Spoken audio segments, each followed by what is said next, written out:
je disparais maintenant. Cher Raphaël, c'est à toi. Merci encore d'avoir accepté cette invitation.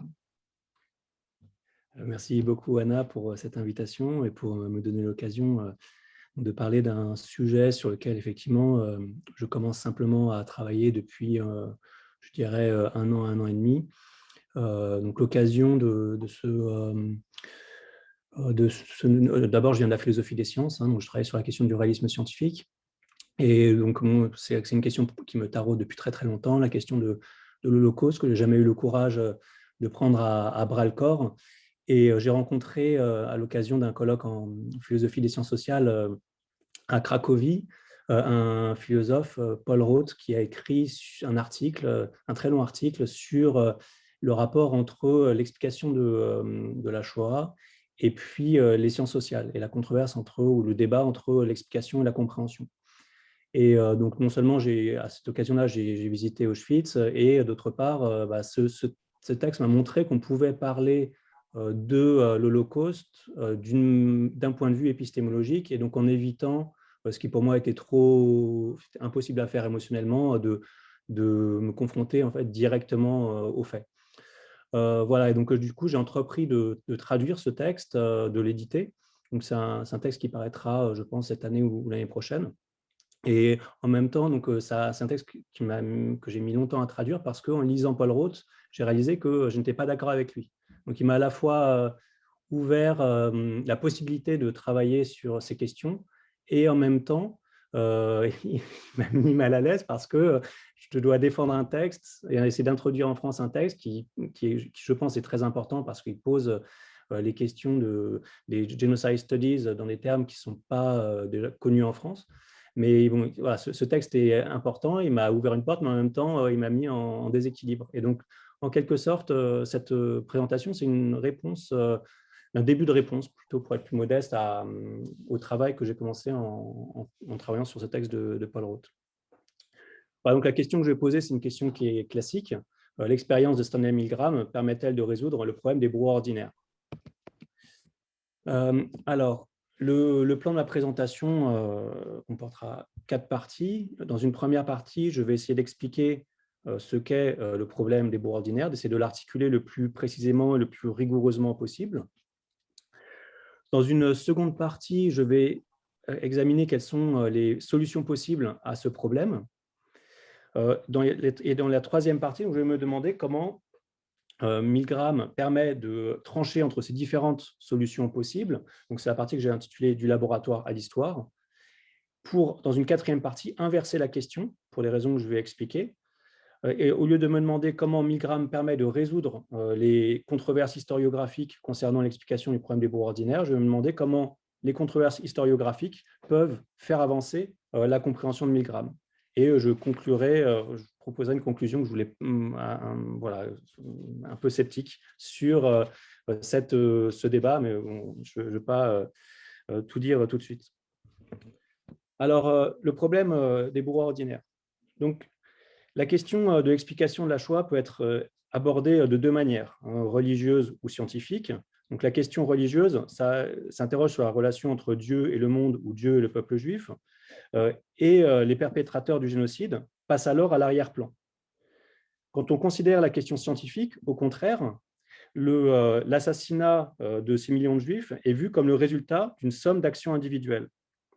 La monstruosité insondable de ces crimes vient du fait que ces victimes en ont été l'objet, mais non la cause, si bien que rien dans leur conduite ne permet d'en expliquer le destin. C'est alors aux agents, et plus qu'aux victimes, qu'il faut s'intéresser. Alors, pour poser le problème des brouhahs ordinaires, j'aimerais distinguer 3 problèmes des brouhahs ordinaires et 3 moments en fait, où le problème du brouhaha ordinaire a été posé. Dans l'immédiat après-guerre, on considéra que la partie de la population explicativement essentielle pour expliquer l'Holocauste ou la Shoah, c'était les dignitaires nazis. En tant que dignitaires, leur rôle avait été de donner des ordres. En tant que nazis, leur motivation était idéologique. Et en tant que dignitaires d'un État violent, le concept de totalitarisme n'avait pas encore été forgé à l'époque, ils avaient le pouvoir de menacer quiconque n'obéirait pas. Donc, c'est l'explication qui était donnée, notamment au moment du procès de Nuremberg. Et au moment du procès de Nuremberg, des psychologues se sont intéressés aux dignitaires nazis et leur ont fait subir une batterie de tests, dont des tests de Rorschach. Et ensuite, ces tests ont été envoyés à d'autres psychologues pour demander un diagnostic. Est-ce que ces personnes ont un profil psychologique normal ou pas? Et une partie des psychologues ont estimé que, sur la base du seul résultat de ces tests, on ne pouvait pas dire que ces personnes avaient un profil psychologique spécifique. C'est ce qu'on pourrait appeler le premier problème des bourreaux ordinaires. Deuxième étape dans le problème des bourreaux ordinaires, c'est évidemment le procès de Eichmann, puisque les historiens et les philosophes s'intéressèrent ensuite aux hommes intermédiaires, aux bureaucrates, aux commandants de camps de concentration et d'extermination. Donc, même si Hilberg abordait déjà le rôle des Einsatzkommando dans l'histoire de l'Holocauste, ce qui marquait le plus dans la mise en œuvre de l'Holocauste était son caractère bureaucratique, industriel, technologique, rationalisé. Pour le dire vite, la destruction des Juifs d'Europe apparaissait comme un monstrueux détournement des capacités d'organisation que les Allemands avaient acquis dans les bassins miniers de la Ruhr. Et donc, ici, la question, c'est celle qui est posée par les hommes intermédiaires comme Eichmann, qui prétendaient n'avoir fait qu'obéir aux ordres, mais qui en même temps avaient un rôle très haut, très élevé dans l'organisation de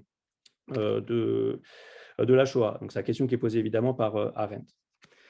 La troisième phase ou la troisième manière de poser le problème des bourreaux ordinaires, c'est celle qu'on peut dater de 1992, quand Christopher Browning publia Des hommes ordinaires. Donc, Des hommes ordinaires, c'est l'histoire d'un bataillon de policiers allemands, de réservistes policiers allemands, c'est-à-dire c'est des hommes qui avaient la quarantaine, qui étaient déjà installés dans la vie, qui n'étaient pas des soldats, qui n'avaient pas encore été, sur le front, et qui ont commis d'épouvantables massacres de populations entières dans le gouvernement de Pologne. Et donc, aujourd'hui, quand on parle du problème du bourreau ordinaire, il y a une hésitation entre le problème de Browning et le problème d'Eichmann.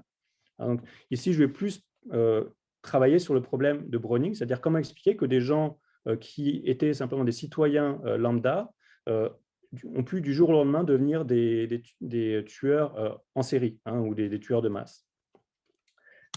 Alors, les événements que décrit Browning, en effet, mettent à mal l'image industrielle de la Shoah, et cela pour deux raisons.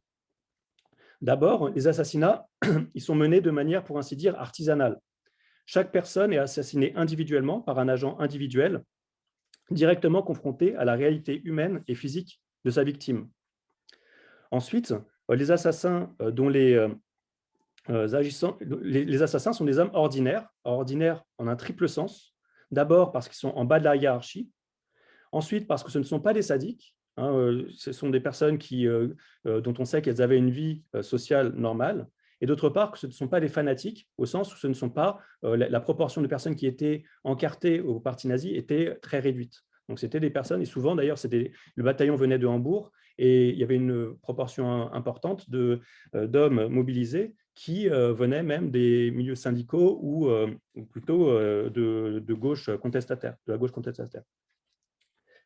Donc les deux faits sont corrélés. C'est parce que ces hommes étaient en bas de l'échelle hiérarchique qu'ils avaient comme fonction d'accomplir les actes qu'ils ont accomplis. Ces deux faits interdisent désormais de croire que les gens ordinaires avaient pu être complices de la Shoah parce qu'ils n'avaient pas été directement confrontés à la réalité du meurtre. Ils ont posé de manière nouvelle la question de la participation des Allemands au génocide juif. Et donc, je vais essayer maintenant de voir comment on peut formuler ce problème. On peut le formuler de manière très simple par l'association de trois propositions. Donc, ces personnes ont commis des actes monstrueux, ceux qui sont décrits en détail par Browning dans son ouvrage.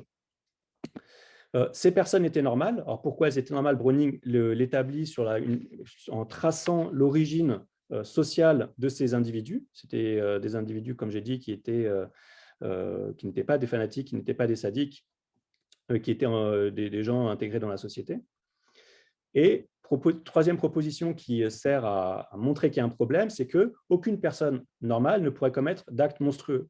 Donc, on est face à une contradiction logique où on a un fait donc, qui est historique, enfin deux faits qui sont historiques, et puis la troisième prémisse, la troisième proposition, qui est une proposition anthropologique qui semble ne pas être dissonante avec les deux premières propositions. Alors, le problème de la formulation que j'ai proposée ici, c'est que elle repose sur un cadrage trop étroit, car elle ne rend compte que de la première partie des événements qui ont eu lieu, notamment à Joseph-Hoff. Je ne sais pas si je vous ai décrit le...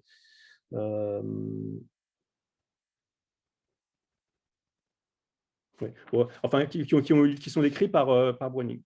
Pourquoi? Parce que ce que montre Browning, c'est que les actes commis par ces hommes ont été précédés par des ordres. Donc, au petit matin, ils ont été, notamment dans un massacre qui a eu lieu le 13 juillet 1943, Joseph Hoff, ils ont été rassemblés par leur commandant, le commandant Trapp, au petit matin, qui leur a dit « Vous allez assassiner les 1500 juifs qui résident dans cette ville ». Donc, ils ont obéi à des ordres. Les gens ordinaires obéissent aux supérieurs hiérarchiques. Donc, on pourrait dire que, en ce sens, il ne suffit pas de... Ce n'est pas eux qui ont commis des actes monstrueux, c'est simplement qu'ils ont obéi à des ordres qui leur prescrivaient des actes monstrueux. Alors, pour répondre, il faut distinguer différents types d'ordres. Par exemple, dans la relation de subordination qui est liée au salariat, une personne concède à son employeur une durée pendant laquelle celle-ci peut lui assigner des tâches. Le salariat implique donc une suspension par l'agent de son pouvoir sur une partie de son temps, afin de pouvoir ensuite jouir du temps libre, où il est supposé être, grâce à son temps travaillé, plus heureux. Mais ici, la tâche n'est pas du même ordre. La tâche, elle consiste à accomplir des actes monstrueux et que tout être normal, semble-t-il, aurait refusé d'accomplir ou même n'aurait pas été capable d'accomplir. Donc, on pourrait malgré tout comprendre qu'il n'y ait pas eu d'obéissance à... Alors, peut-être que voilà, on peut reformuler le problème de cette manière-là, mais on pourrait peut-être malgré tout comprendre qu'il y ait eu obéissance à l'ordre donné si ces personnes avaient été menacées au cas où elles n'obéiraient pas. Mais durant le massacre qui est raconté par Browning à Joseph Hoff, le commandant Trapp a explicitement donné l'autorisation à ces hommes de sortir des rangs et de rester à l'écart s'ils ne souhaitaient pas prendre part aux assassinats. Du coup, la question n'est pas ici, même pas ici de se demander pourquoi ces hommes n'ont pas été héroïques. La question ou le reproche, ce n'est pas de ne pas avoir assassiné leurs supérieurs ou leurs camarades, ou même de ne pas avoir rusé pour sauver des vies humaines. Il s'agit simplement de comprendre pourquoi ils ont choisi d'accomplir des assassinats qu'on leur avait ordonnés, alors même qu'on leur avait donné le choix de s'en exempter. Le problème, du coup, peut être reformulé de la manière suivante. Ce sera la formulation que je vais retenir pour la suite de cet exposé. Donc, ces personnes ont exécuté sans contrainte des ordres monstrueux. Ces personnes étaient normales. Aucune personne ne pourrait exécuter sans contrainte des ordres monstrueux. Alors, ce problème n'est pas seulement une question explicative, mais une énigme explicative. Ce n'est pas seulement parce que nous manquons d'éléments pour rendre compte du fait que ces personnes ont commis ces actes que nous ne parvenons pas à les expliquer. C'est parce qu'il paraît modalement, analytiquement, humainement impossible que ces actes soient accomplis. Par conséquent, la définition de la personne ordinaire exclut l'idée que cette personne commette des massacres, même s'ils sont ordonnés, dès lors qu'ils sont ordonnés sans qu'il y ait de contraintes, d'où un problème anthropologique. Alors, je vais examiner les solutions possibles au problème. Alors, je vais m'appuyer sur la logique. Je vais essayer de voir quelles sont logiquement les solutions possibles au problème, quand bien même ces solutions ne me satisfont pas. Donc, d'un point de vue strictement logique, il y a trois manières de résoudre le problème, puisqu'on a une contradiction, pour éviter la contradiction, on peut rejeter chacune de ces trois propositions. Donc, la première solution consiste à nier le fait que ces personnes ont exécuté sans contrainte des ordres monstrueux. Alors, il y a plusieurs versions de cette première solution. La première version, c'est la solution nazie. C'est qu'on peut nier que ces actes étaient monstrueux. Donc, et de cette manière-là, le problème est résolu. Évidemment, c'est une solution que je ne vais pas retenir ici. Une deuxième solution, c'est la solution négationniste. Et peut-être que derrière le négationnisme, il y a aussi une volonté de d'essayer de résoudre le problème des bourreaux ordinaires. Donc, on nie le fait que ces personnes ont effectivement accompli les actes qui leur sont imputés. Une troisième, évidemment, cette solution, je ne la retiendrai pas non plus. Une troisième solution logiquement possible, et qui là est peut-être plus légitime, c'est une solution révisionniste au sens du révisionnisme historique, de réviser ce que les historiens acceptent, aussi, les historiens sont, notamment Browning et Goldhagen, sont d'accord sur cette thèse sur laquelle il n'y a pas de contrainte à suivre les ordres monstrueux, mais on peut remettre en question éventuellement cette prémisse, notamment en distinguant une contrainte. Alors, pourquoi peut-être il faut que je donne un élément historique, c'est que ce que montrent Goldhagen et Browning, c'est que, selon eux, il n'y a pas eu, selon les informations qu'ils ont, il n'y a pas eu une seule personne qui a été sérieusement pénalisée pour avoir refusé de participer aux actes de génocide. Donc, il semble que historiquement, on ne puisse pas dire qu'il y a eu une contrainte. Alors, on pourrait dire que cette contrainte était subjective, ressentie, mais dans le cas que décrit Browning, de Joseph Hoff, le commandant Trapp a explicitement autorisé les personnes qui souhaitaient s'abstenir des actes de ne pas les accomplir. Donc, j'écarterai aussi d'emblée cette solution. La deuxième possibilité consiste à nier que ces personnes étaient normales. Alors, donc, si on retient cette solution, on adhère à ce que disait Martin Buber, qui estimait qu'il n'avait d'humanité commune avec les perpétrateurs de l'Holocauste seulement en un sens formel. Seulement en un sens formel. Autrement dit, ce que dit Buber, c'est que derrière l'apparence d'identité de ces êtres humains avec nous, ces êtres humains n'étaient pas des êtres humains, que c'était des monstres, et par conséquent, on peut nommer cette définition, ou cette solution, tératologique. Alors, il y a plusieurs types de solutions tératologiques, je vais développer un tout petit peu. Expliquer l'obéissance à des ordres monstrueux par le fait d'être soi-même monstrueux est analogue au fait d'expliquer pourquoi l'opium fait dormir par la vertu dormitive de l'opium. En effet, le terme « monstre » fonctionne à la fois comme un jugement de valeur, comme une description et comme une explication. Le monstre est celui dont la monstruosité lui fait accomplir des actes monstrueux.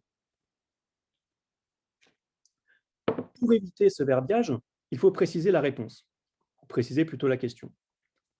Dire d'une personne qu'elle est un monstre signifie seulement qu'elle ne partage pas avec moi, ou ceux que j'estime être comme moi, des traits qui me semblent être moralement essentiels. Par conséquent, pour essayer d'adopter cette stratégie de réponse tératologique, il faut répondre à deux questions. Il faut répondre premièrement à la question de savoir en quoi consiste la différence entre un homme normal et un homme qui a obéi à des ordres monstrueux. Il faut localiser la différence. Et deuxièmement, il faut essayer de savoir d'où vient cette différence, la question de l'origine de la différence. Donc, sur la première question, on peut partir du fait que ces hommes ont obéi sans contrainte à des ordres monstrueux.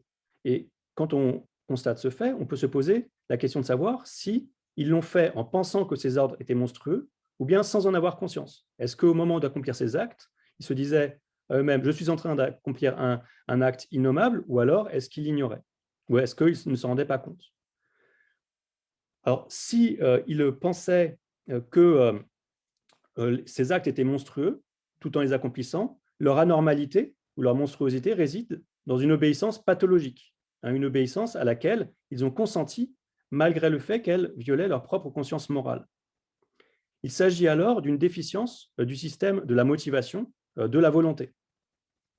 Dans la seconde hypothèse, au cas où ils n'auraient pas su que ces actes étaient monstrueux, l'anormalité réside dans leur perception de la situation, c'est-à-dire non plus à un niveau volitionnel, mais cognitif.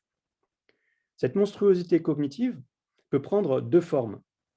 Soit ils n'ont pas vu le caractère monstrueux de ces actes, dont l'accomplissement leur paraissait alors aussi anodin que si on leur avait ordonné d'éplucher des pommes de terre, ou ils ont pleinement adhéré à ces ordres en adhérant aux ordres demandés.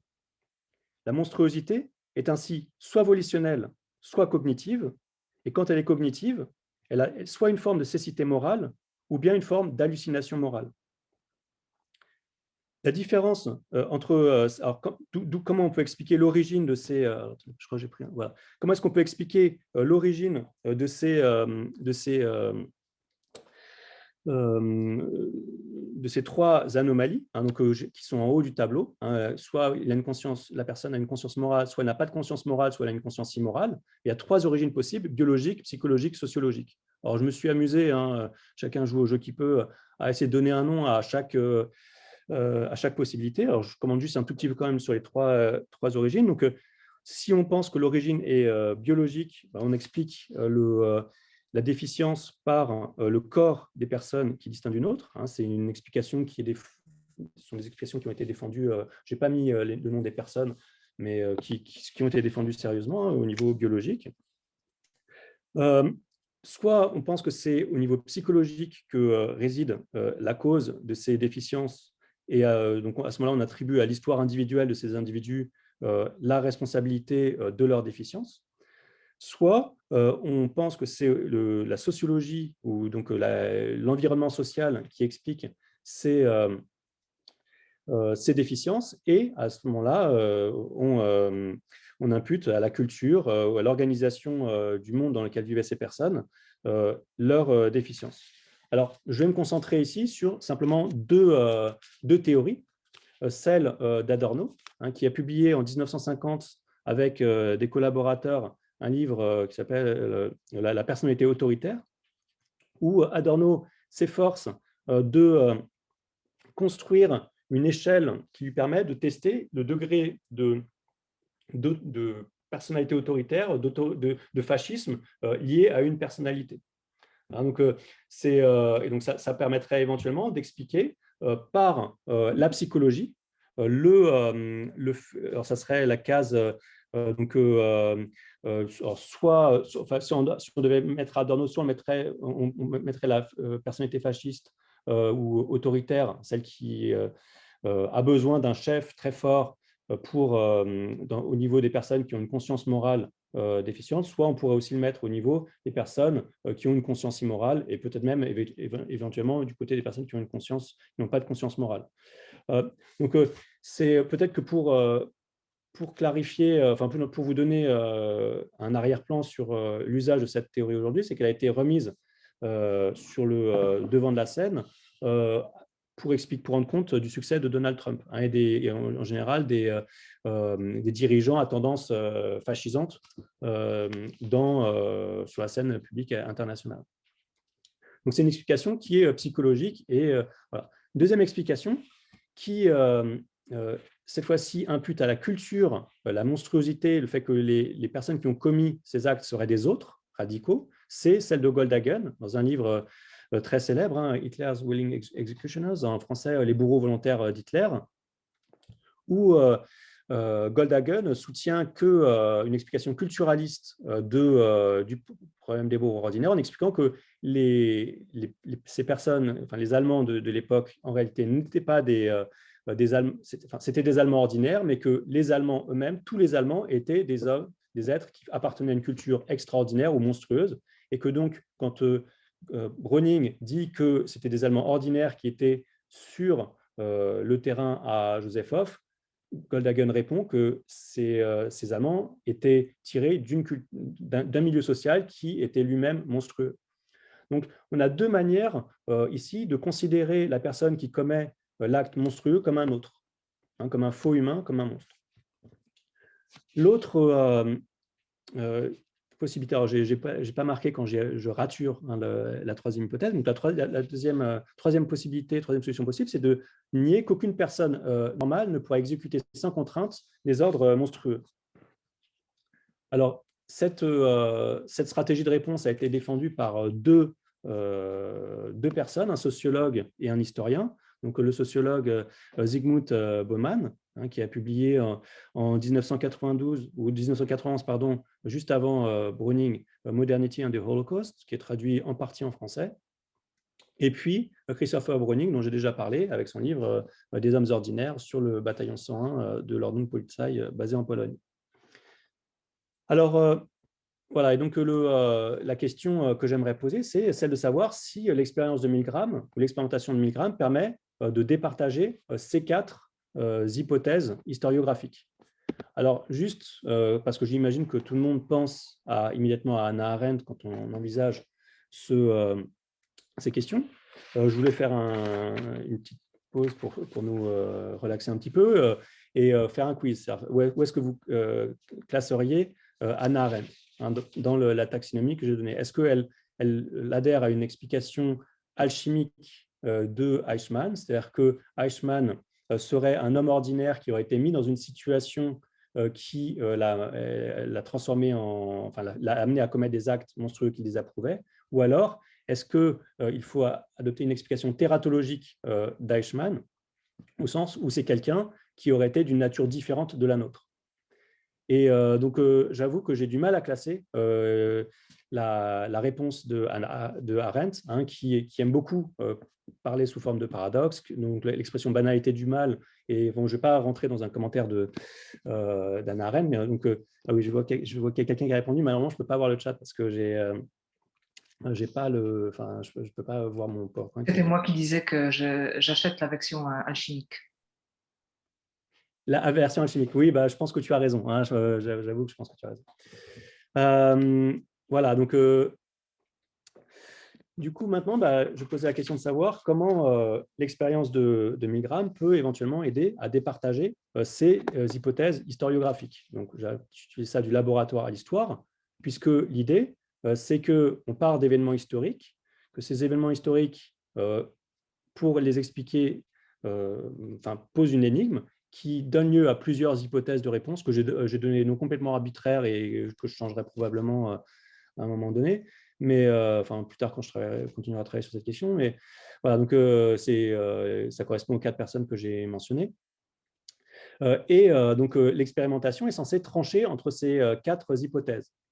Alors, je vais juste, pour les personnes qui ne connaîtraient pas Milgram, présenter un petit peu l'expérience de Milgram vraiment brièvement. Alors, ma thèse ici, que je vais essayer de défendre, c'est que l'expérience de Milgram peut être conçue comme une expérimentation cruciale, c'est-à-dire une expérimentation qui permet de départager différentes hypothèses explicatives du comportement des bourreaux ordinaires et permet de résoudre le problème des bourreaux ordinaires.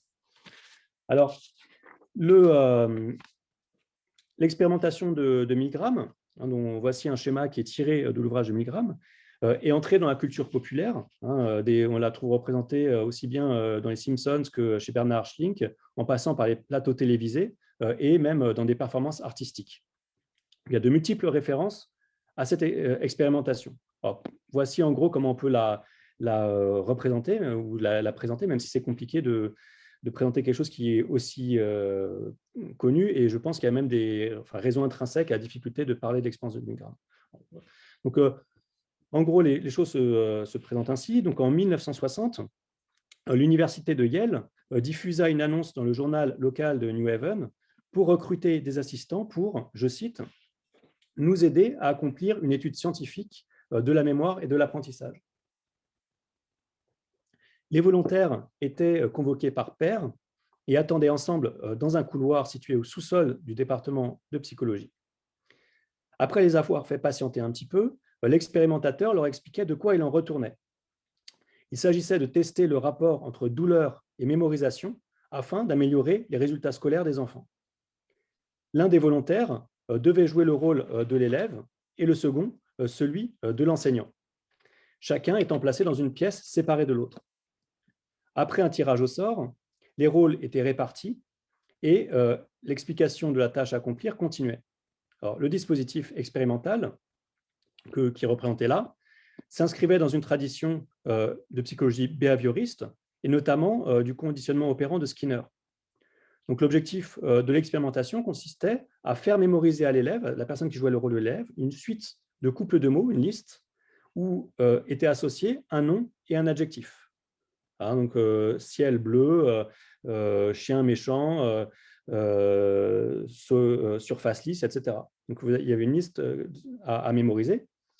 Et ce que devait faire donc, la tâche de l'enseignant, c'était de lire l'un des mots de cette liste en proposant à l'élève 4 possibilités de mots associés.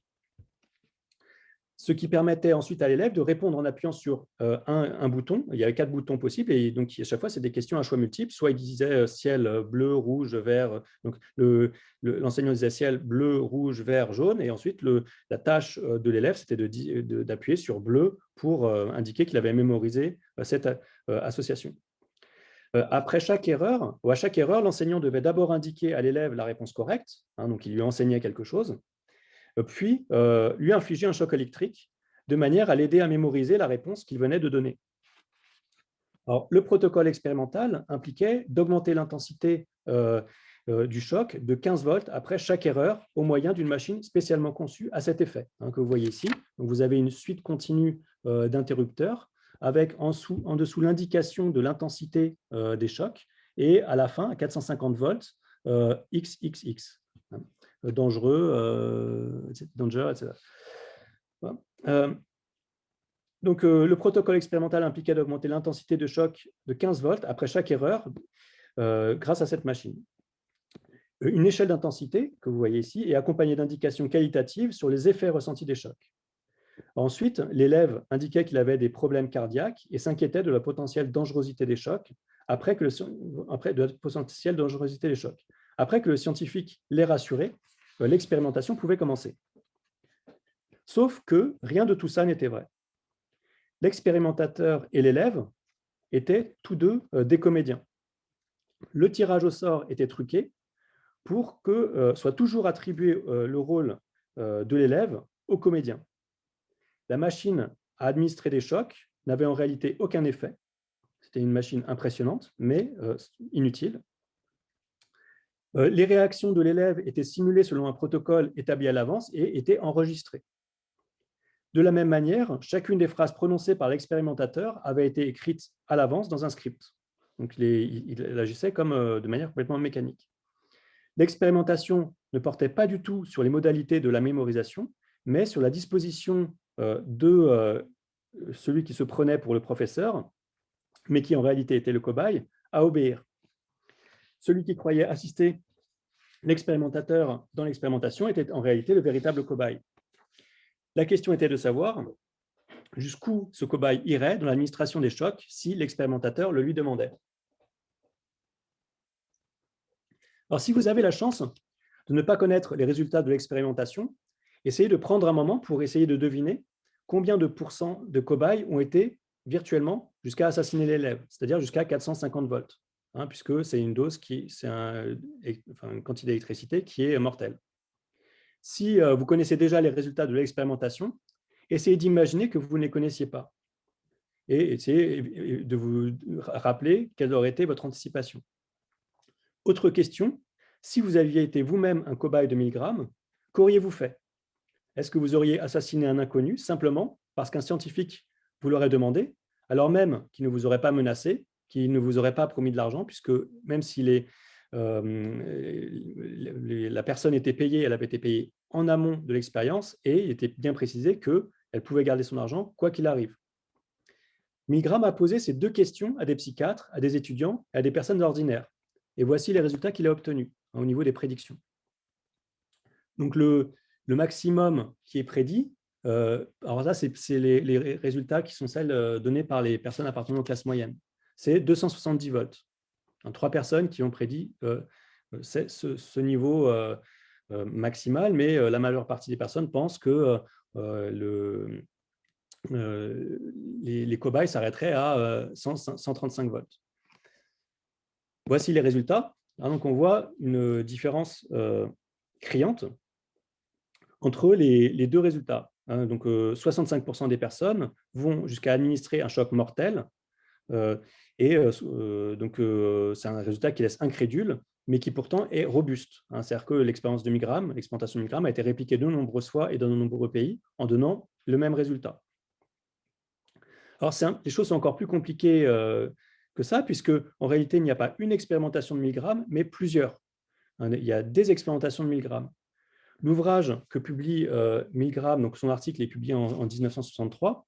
Il l'écrit au moment où Eichmann est jugé en 62 à Jérusalem, en 61 à Jérusalem, pardon. Il fait ses expérimentations au moment où Eichmann est en jugement. Et d'ailleurs, un des cobayes, quand il rentre à la maison, sa femme lui dit en fait, tu es un Eichmann en puissance. Donc, on voit bien que les deux événements étaient concomitants.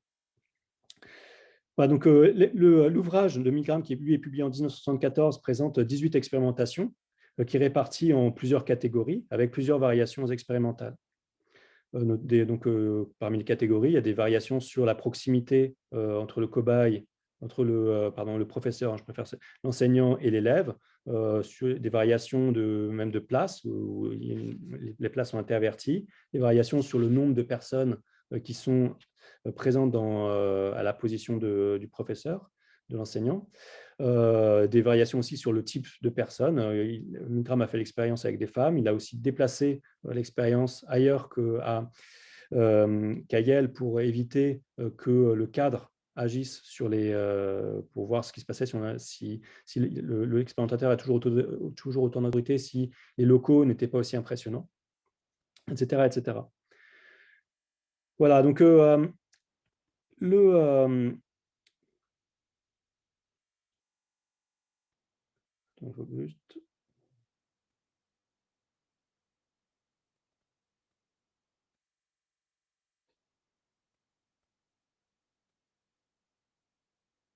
alors, je vais faire un tout petit, maintenant, pour analyser l'expérience de Milgram et voir comment l'utiliser comme expérience cruciale, je vais faire un tout petit peu de philosophie des sciences et me demander comment est-ce qu'on utilise une expérience cruciale. Alors, pour expliquer ça, il faut partir du fait que quand on est scientifique, on constate un effet intrigant et qu'on cherche à en découvrir par observation ou par imagination la cause. Donc, une hypothèse causale ou explicative est la représentation de la cause hypothétique d'un effet observé.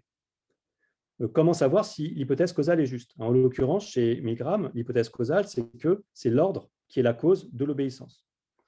Dans les situations historiques aussi bien que naturelles, chaque effet est précédé par une multiplicité de circonstances observables, ainsi que par des circonstances inobservables.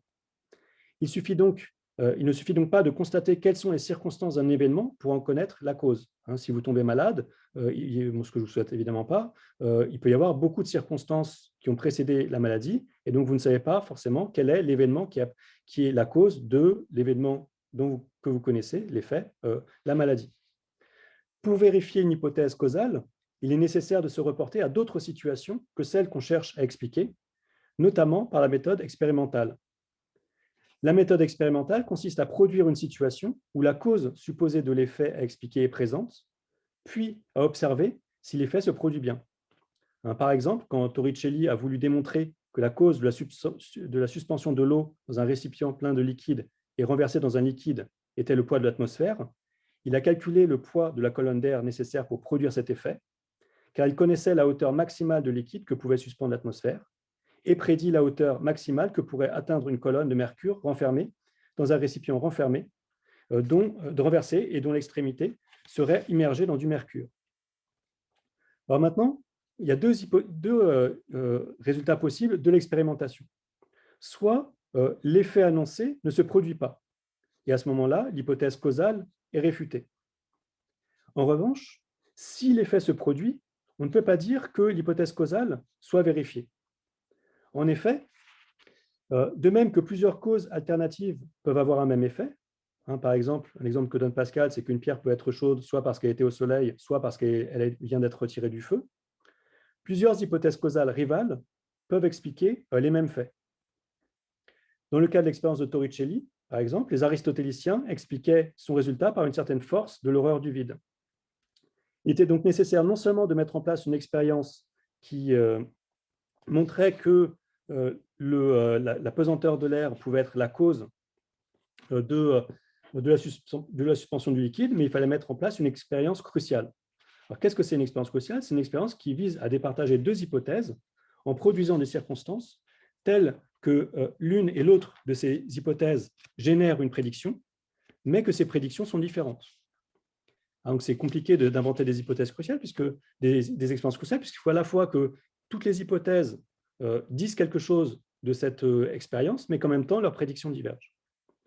Une même expérience peut départager un grand nombre d'hypothèses, pas simplement deux, si toutes prédisent la même chose, sauf une, et que c'est la prédiction isolée qui est observée. C'est le cas de l'expérience de Milgram. Oui, alors c'est la représentation de l'hypothèse causale de Milgram. Donc c'est l'expérimentateur qui agit causalement sur le sujet. Alors, si on prend l'expérimentation de Milgram, si on prend ce dispositif, si on le prend comme une expérience cruciale, donc d'abord, il faut qu'elle soit pertinente relativement aux hypothèses, à la situation des bourreaux ordinaires. Et deuxièmement, il faut qu'elle élimine un certain nombre de circonstances qui sont associées aux hypothèses qu'elle vise à éliminer. Alors, elle est pertinente. Pourquoi? Parce qu'elle elle met en œuvre des circonstances initiales qui amènent chacune des hypothèses que j'ai évoquées à générer une prédiction.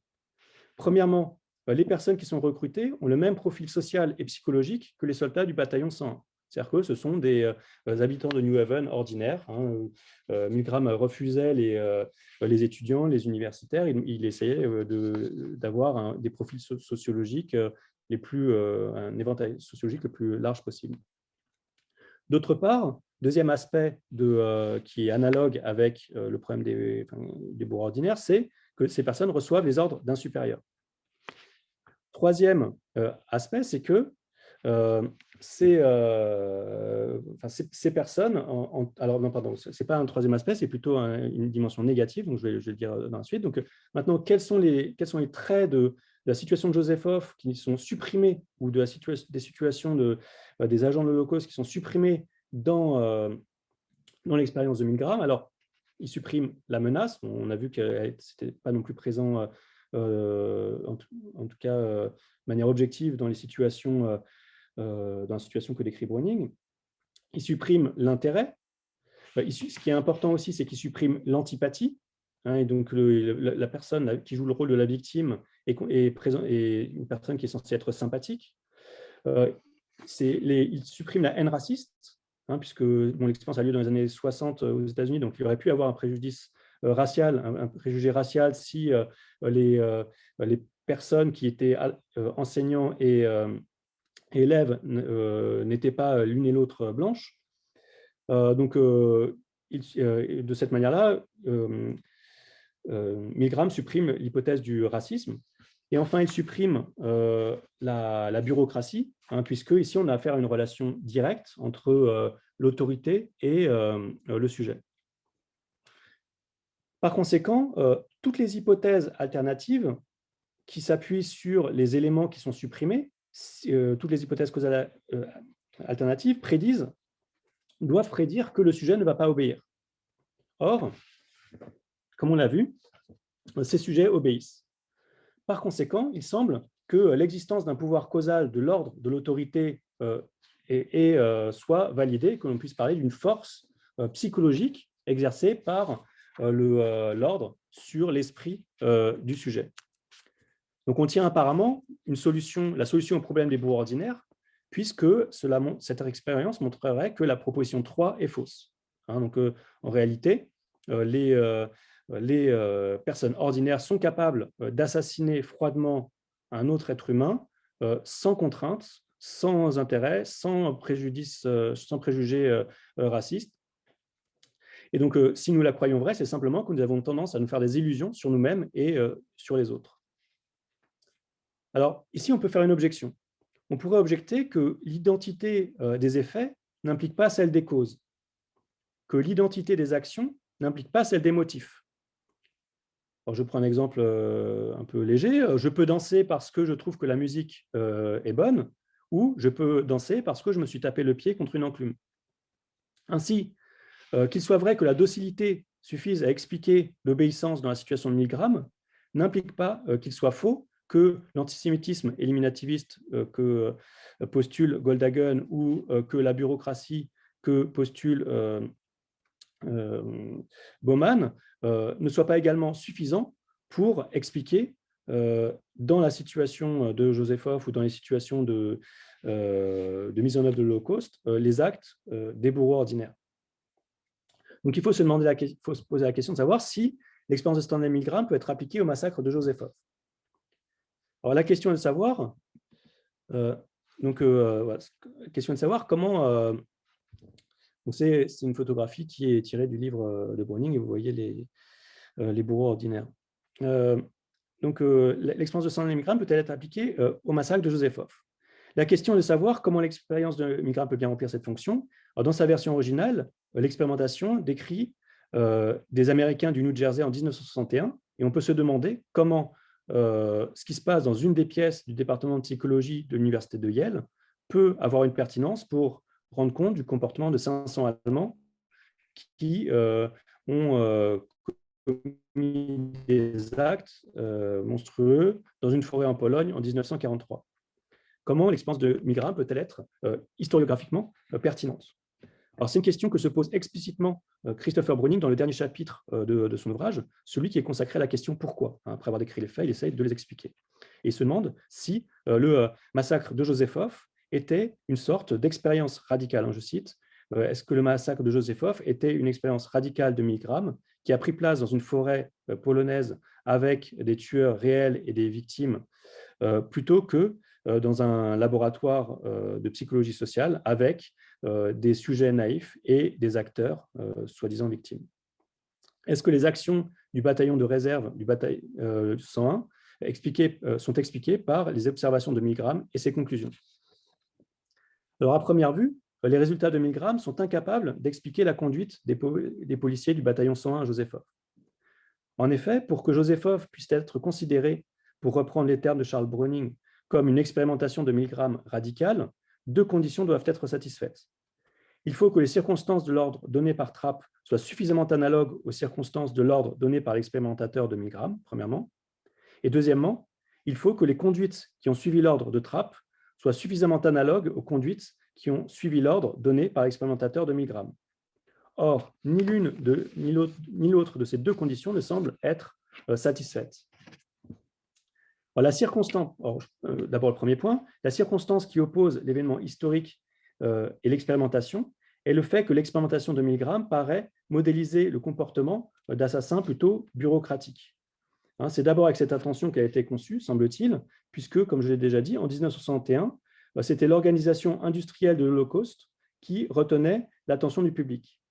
Eichmann avait été capturé en Argentine l'année précédente et serait exécuté l'année suivante. Et il faudra attendre encore 30 ans pour que Browning mette sur le devant de la scène historiographique et publique l'implication directe d'Allemands ordinaires dans les assassinats. Alors, une deuxième dissymétrie, c'est la manière dont les ordres ont été donnés. Ce que décrit Browning, c'est que le commandant Trapp, en donnant les ordres, indiquait que ces ordres le bouleversaient. Il n'assumait pas en son nom propre les ordres qu'il donnait, alors que l'expérimentateur de Milgram a comme caractéristique de se comporter de manière autoritaire. On ne peut pas dire que Trapp se comporte de manière autoritaire. Enfin, ces situations s'opposent de manière très concrète. Les hommes de Józefów pataugeaient littéralement dans le sang et la cervelle de leurs victimes dans des scènes dignes de films d'horreur les plus gore, tandis que le dispositif de Milgram met en scène l'univers aseptisé d'une bureaucratie ou d'un laboratoire. Le supérieur, depuis son bureau, ordonne à son inférieur, ou à son subordonné, d'accomplir certains actes, et celui-ci appuie sur un bouton, sur une machine ultra perfectionnée, qui a un effet sur un individu éloigné derrière un mur. Alors, on pourrait éventuellement soutenir que l'une des versions de l'expérimentation de Milgram, je crois que je l'ai indiqué, voilà, ah non, je n'ai pas indiqué. Ah oui, non, ce n'est pas celle-là. On pourrait éventuellement soutenir que l'une des versions de l'expérimentation de Milgram sort celle-ci du modèle bureaucratique. Alors, c'est la quatrième version. Dans la première série des variations expérimentales que présente Milgram, porte sur la proximité physique entre l'enseignant et l'élève. Dans la version la plus radicale, donc, en fait, il fait varier la proximité sensorielle entre l'enseignant et l'élève. D'abord, l'enseignant ne voit pas et n'entend pas l'élève, il voit seulement des lumières électriques qui s'allument et qui s'éteignent, sauf à un moment donné, je crois à 150 volts, l'élève tambourine contre le mur. Mais ensuite, il propose une version où l'élève donne des feedbacks vocaux.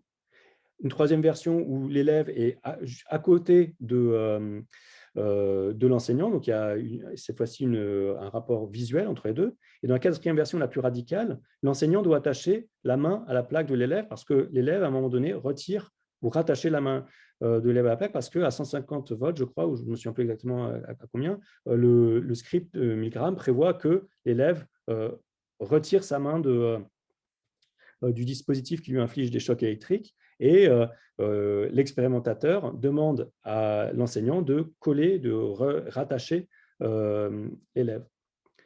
Donc, ce n'est pas faire preuve d'un optimisme démesuré concernant l'administration que de soutenir que cette version ne modélise pas tout à fait une relation bureaucratique normale. Néanmoins, nous sommes encore loin d'une représentation vraisemblable des crimes de Joseph Hoff. Mais supposons que cette version de l'expérimentation modélise correctement la situation du bataillon 101. La force de 1000 grammes ne suffirait pas à expliquer les faits observés, considérés d'un point de vue quantitatif aussi bien que qualitatif. D'un point de vue quantitatif, la version de l'expérimentation avec contact physique prédit une rébellion de 70%. Or, selon les calculs de Browning, seulement 10% des hommes du 101 ont refusé de prendre part au meurtre. Par conséquent, si vraiment on souhaite soutenir que la loi de 1000 grammes s'applique, ou la relation causale indiquée par 1000 grammes s'applique dans la situation de Joseph Hoff, on doit considérer la loi de 1000 grammes comme réfutée par la situation de Joseph Hoff. Le partisan de la loi de 1000 grammes a donc tout intérêt à refuser qu'elle soit pertinente pour rendre compte des événements décrits par Browning. Enfin, troisième caractéristique qui fait que il ne semble pas qu'on puisse appliquer 1000 grammes à Joseph Hoff, c'est que les hommes du 101 tels qu'ils sont décrits à la fois par Browning et par Goldhagen présentent des caractéristiques qui sont absentes des comportements décrits par 1000 grammes. Comme vous le voyez sur la photo, déjà, ils prennent des photos d'eux-mêmes, ils sourient, ils rient de l'humiliation qu'ils sont en train d'infliger à leurs victimes. Donc, ce ne sont pas ici des gens qui semblent soumis à des ordres, mais plutôt des gens qui semblent jouir de la situation. Donc, il y a une jubilation et un sadisme qui n'est pas manifesté par les sujets de 1000 grammes. Alors, la question, c'est comment Browning, qui pense que 1000 grammes donne la clé du comportement du bataillon 101, peut malgré tout affirmer que la relation causale mise en évidence par 1000 grammes explique les conduites du bataillon 101. Alors, pour l'expliquer, il s'appuie sur deux thèses. D'abord, la psychologie sociale étudie les influences que les différentes situations sociales dans lesquelles se trouve un individu peuvent exercer sur les décisions et les croyances de cet individu une influence excuse-moi, je me suis trompé dans ma phrase. Donc, d'abord, la psychologie sociale étudie les influences que les différentes situations sociales dans lesquelles se trouve un individu peuvent exercer sur les décisions et les croyances de cet individu. Donc, l'environnement dans lequel on se trouve nous modifie soit nos croyances, soit notre volition, et fait de nous quelqu'un d'autre. Deuxième thèse, c'est que nos principes moraux exercent également une force psychique qui nous empêche de prendre certaines décisions ou qui nous y oblige. Or, comme une force peut s'opposer à une autre force, ces deux thèses conduisent à postuler l'existence pour chaque individu d'un seuil de reniement.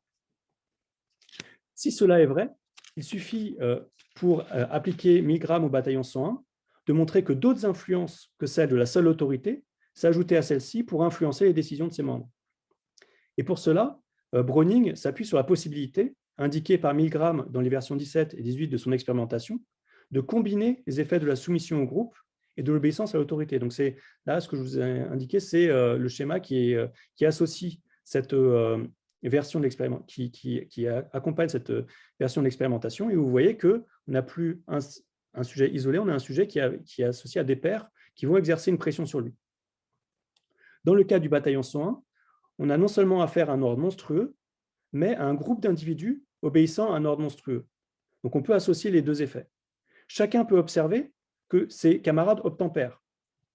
Par conséquent, l'effet dit de pression de groupe s'ajoute à celui d'obéissance à l'autorité. Et il est même probable que les deux effets ne fassent pas que s'additionner, mais qu'il y ait un couplage où l'effet de l'obéissance à l'autorité est multiplié par celui de l'obéissance au groupe et réciproquement. Pour répondre au problème de la jubilation des bourreaux ordinaires, il suffit de noter qu'à Joseph Hoff, les hommes du 101 n'ont pas, au moins dans les témoignages dont on dispose, manifesté de l'empressement à tuer ou à humilier, mais plutôt de la réticence. C'est seulement ensuite, dans la suite de leur histoire, que ces conduites se sont manifestées.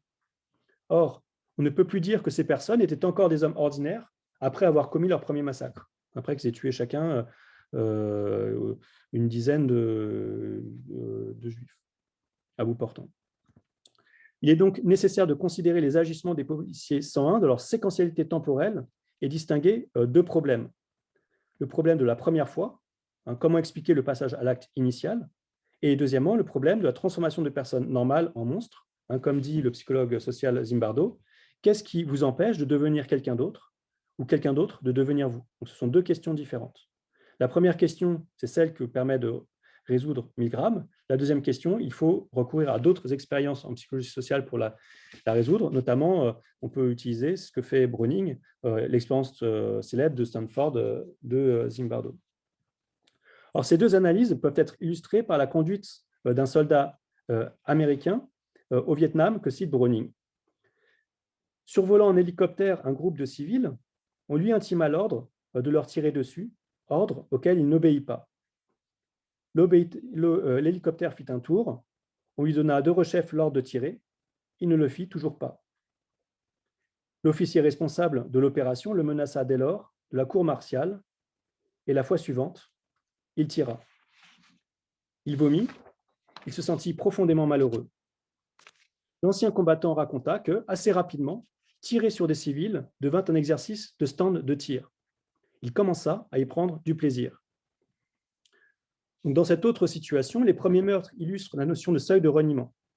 La seule pression de l'autorité n'était pas suffisante pour faire plier ce soldat qui, de ce point de vue, n'aurait pas été un bon cobaye pour Milgram. Mais la peur de la sanction l'amena ensuite à surmonter son aversion morale pour les actes dont l'accomplissement lui était imposé. Puis, dès lors qu'il eut froidement assassiné des innocents, ce combattant cessa d'être une personne ordinaire. Au lieu de voir des humains comme des humains, il a appris à les voir comme des cibles. Le premier assassinat a ainsi fait de lui quelqu'un d'autre. Alors, il y a d'autres considérations qui peuvent être ajoutées pour défendre l'applicabilité de Milgram au massacre de Josepha, mais je vais m'arrêter là parce que je vois que le temps passe. Et je vais aborder directement la quatrième partie. Alors, voici donc l'explication à laquelle on est arrivé. Un ordre, l'ordre serait la cause de l'obéissance. Une objection évidente qui a été adressée à Milgram, c'est que cette loi est réfutée par la simple expérience. Il suffit d'être enseignant, comme je suis, pour réaliser qu'il ne suffit pas d'être identifié comme une autorité et de demander le silence ou de demander de faire les devoirs pour que cela ait lieu. Donc, si c'était cela que Milgram soutenait, sa thèse serait absurde.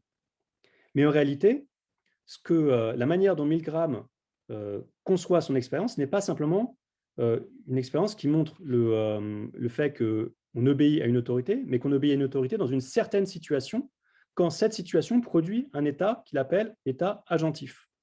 C'est au chapitre 10 de son ouvrage. Donc, pour expliquer le phénomène observé par Milgram, il faut expliquer comment est-ce qu'on produit l'état agentif. Et la véritable cause de l'obéissance des agents étudiés par Milgram, c'est leur état agentif et donc la situation qui a produit l'état agentif. Du coup, si on veut comprendre l'expérience de Milgram, il faut compléter le schéma initial par, premièrement, par deux questions. Premièrement, il faut se demander qu'est-ce qui se passe dans l'esprit des individus quand entre l'ordre qu'ils reçoivent et la décision d'obéir. Donc, il faut essayer de modéliser ce qui se produit dans leur esprit, ce qu'essaie de faire Milgram quand il interviewe ces cobayes après l'expérimentation. C'est la première question. Deuxième question, c'est qu'il faut se demander comment la situation a pu produire cet enchaînement mental d'événements mentaux spécifiques qui fait passer de l'ordre à l'obéissance. Et donc, si on considère l'expérience de Milgram, en réalité, fournit une explication simplement superficielle de l'obéissance. L'obéissance est provoquée par l'ordre, mais cette explication n'est que superficielle. Elle ne suffit pas à rendre compte du processus. Il manque, comme le note Milgram dans les chapitres 10, 11 et 12 de son ouvrage, une théorie de la relation entre ordre et obéissance qui est produite par le dispositif expérimental. Et donc, ce qu'essaye de faire Milgram dans la partie qu'il nomme théorique ou d'analyse de son ouvrage, c'est qu'il essaye de reconstituer les parties qui sont donc situées sous la relation ordre-obéissance et qui sont les réels paramètres causaux via toute une série d'analyses où, au lieu de partir de la psychologie sociale pour aller vers l'histoire, il mobilise tout un ensemble de savoirs qui sont antérieurs à la psychologie sociale pour essayer de rendre compte de ce qui se passe dans le laboratoire. D'où l'inversion de la relation, c'est-à-dire que ce n'est pas la psychologie sociale qui permet ou le laboratoire qui permet de connaître l'histoire, c'est l'histoire qui permet d'interpréter la psychologie sociale. Et donc, ce que j'aimerais ici montrer dans cette quatrième partie, je vais aller assez vite parce que j'aimerais avoir une discussion avec vous, c'est que les hypothèses qui sont censées être réfutées par l'expérimentation cruciale de Milgram, en réalité, permettent d'expliquer l'expérimentation de Milgram, ou de proposer une théorie de la relation entre ordre et obéissance. Donc, la relation va dans l'autre sens. C'est le structuralisme, le personnalisme et le culturalisme qui permettent d'expliquer l'expérimentation de Milgram. Alors, première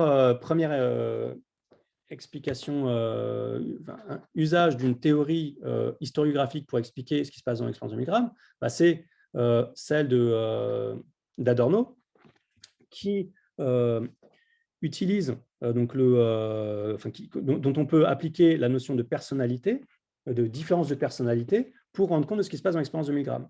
En effet, qu'est-ce que montre Adorno? C'est qu'il montre que la notion de personne ordinaire, ou le concept de personne ordinaire devrait être dissous, qu'il faudrait distinguer différents types de personnalités, et que si on tient compte de cette différence, on peut ensuite rendre compte des phénomènes sociaux qui sont comme le fascisme. Or, c'est exactement ce que fait Milgram lui-même dans son expérimentation, c'est qu'il prend en compte la diversité des profils psychologiques, alors de deux manières. D'abord, c'est que même dans la version la plus spectaculaire de l'expérience de Milgram, celle où 65% des personnes obéissent, il y a tout de même 35% des personnes qui n'obéissent pas. Donc, on peut déjà imaginer que la différence de personnalité explique cette différence dans les taux d'obéissance. Mais il y a également une différence dans la manière d'obéir. Donc, peut-être que les personnes obéissent toutes les personnes qui obéissent pour des raisons différentes, en raison de traits de personnalité différentes. Alors, je traduis rapidement.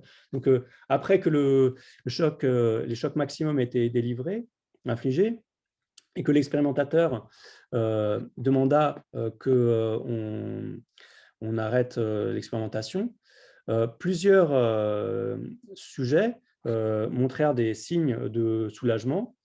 Alors, je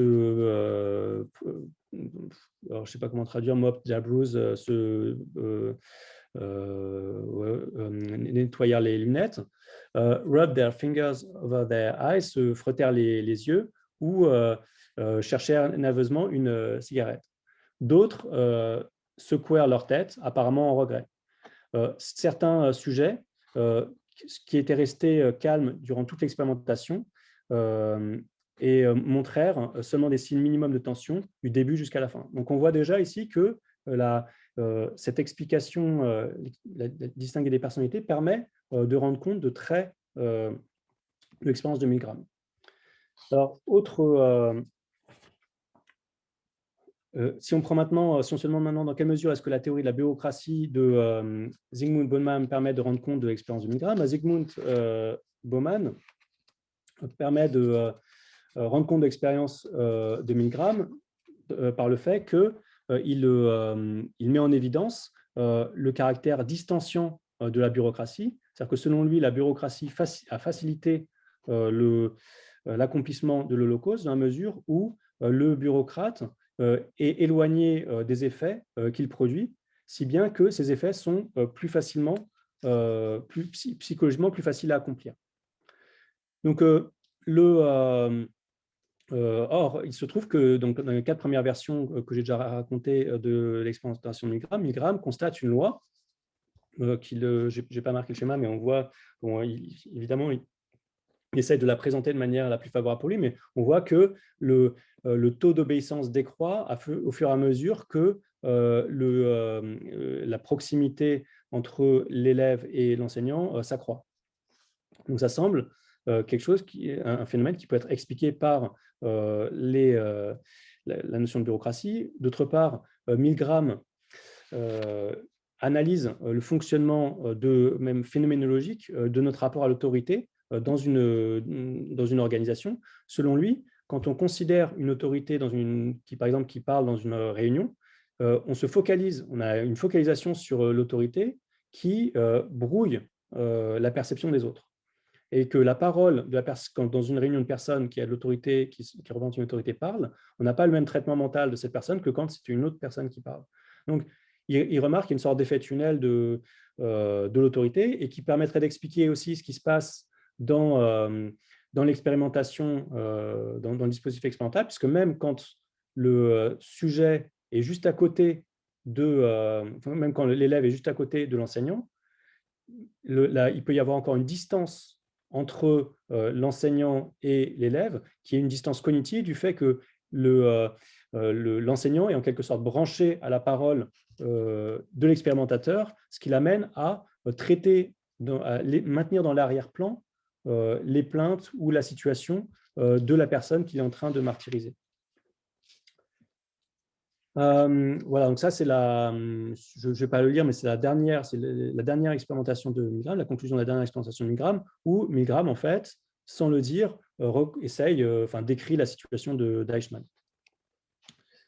Voilà, et dernier rapport des explications historiques pour essayer de comprendre ce qui se passe dans l'expérimentation de Milgram, c'est celle de Daniel Goldhagen, qui donc, a soutenu que pour rendre compte du problème des bourgs ordinaires, il fallait recourir à l'idée que les Allemands du bataillon 101 adhéraient à un antisémitisme qu'il appelait éliminationniste, qui leur permettait, quand ils étaient face à une femme ou un enfant, d'abattre froidement cette femme ou cet enfant, sous prétexte qu'il était juif, parce que cet antisémitisme était une forme d'antisémitisme hallucinatoire qui prêtait deux caractéristiques aux Juifs. D'une part, une volonté essentiellement malveillante, et d'autre part, des pouvoirs surnaturels. Donc, ces personnes-là, quand elles assassinaient des personnes qui étaient désespérées, dans une détresse inimaginable, pensaient qu'elles étaient en train de se protéger d'une force qui relevait quasiment de la sorcellerie. Et cette analyse de Goldhagen paraît extrême, paraît peu convaincante, mais elle permet malgré tout d'expliquer un trait du discours qu'a tenu Trapp à ces hommes, c'est qu'il leur a dit pour vous faciliter les choses, essayez de penser à vos femmes et à vos enfants qui sont bombardés en ce moment à Hambourg. Donc, en disant ça, il semble suggérer qu'il y a un rapport causal entre les Juifs de Josephoff et les bombardements à Hambourg. Et ce rapport causal-là n'est pas compréhensible si on ne postule pas une vision délirante du pouvoir et du pouvoir des Juifs. Alors, l'argumentation de Milgram et de Goldhagen est vraiment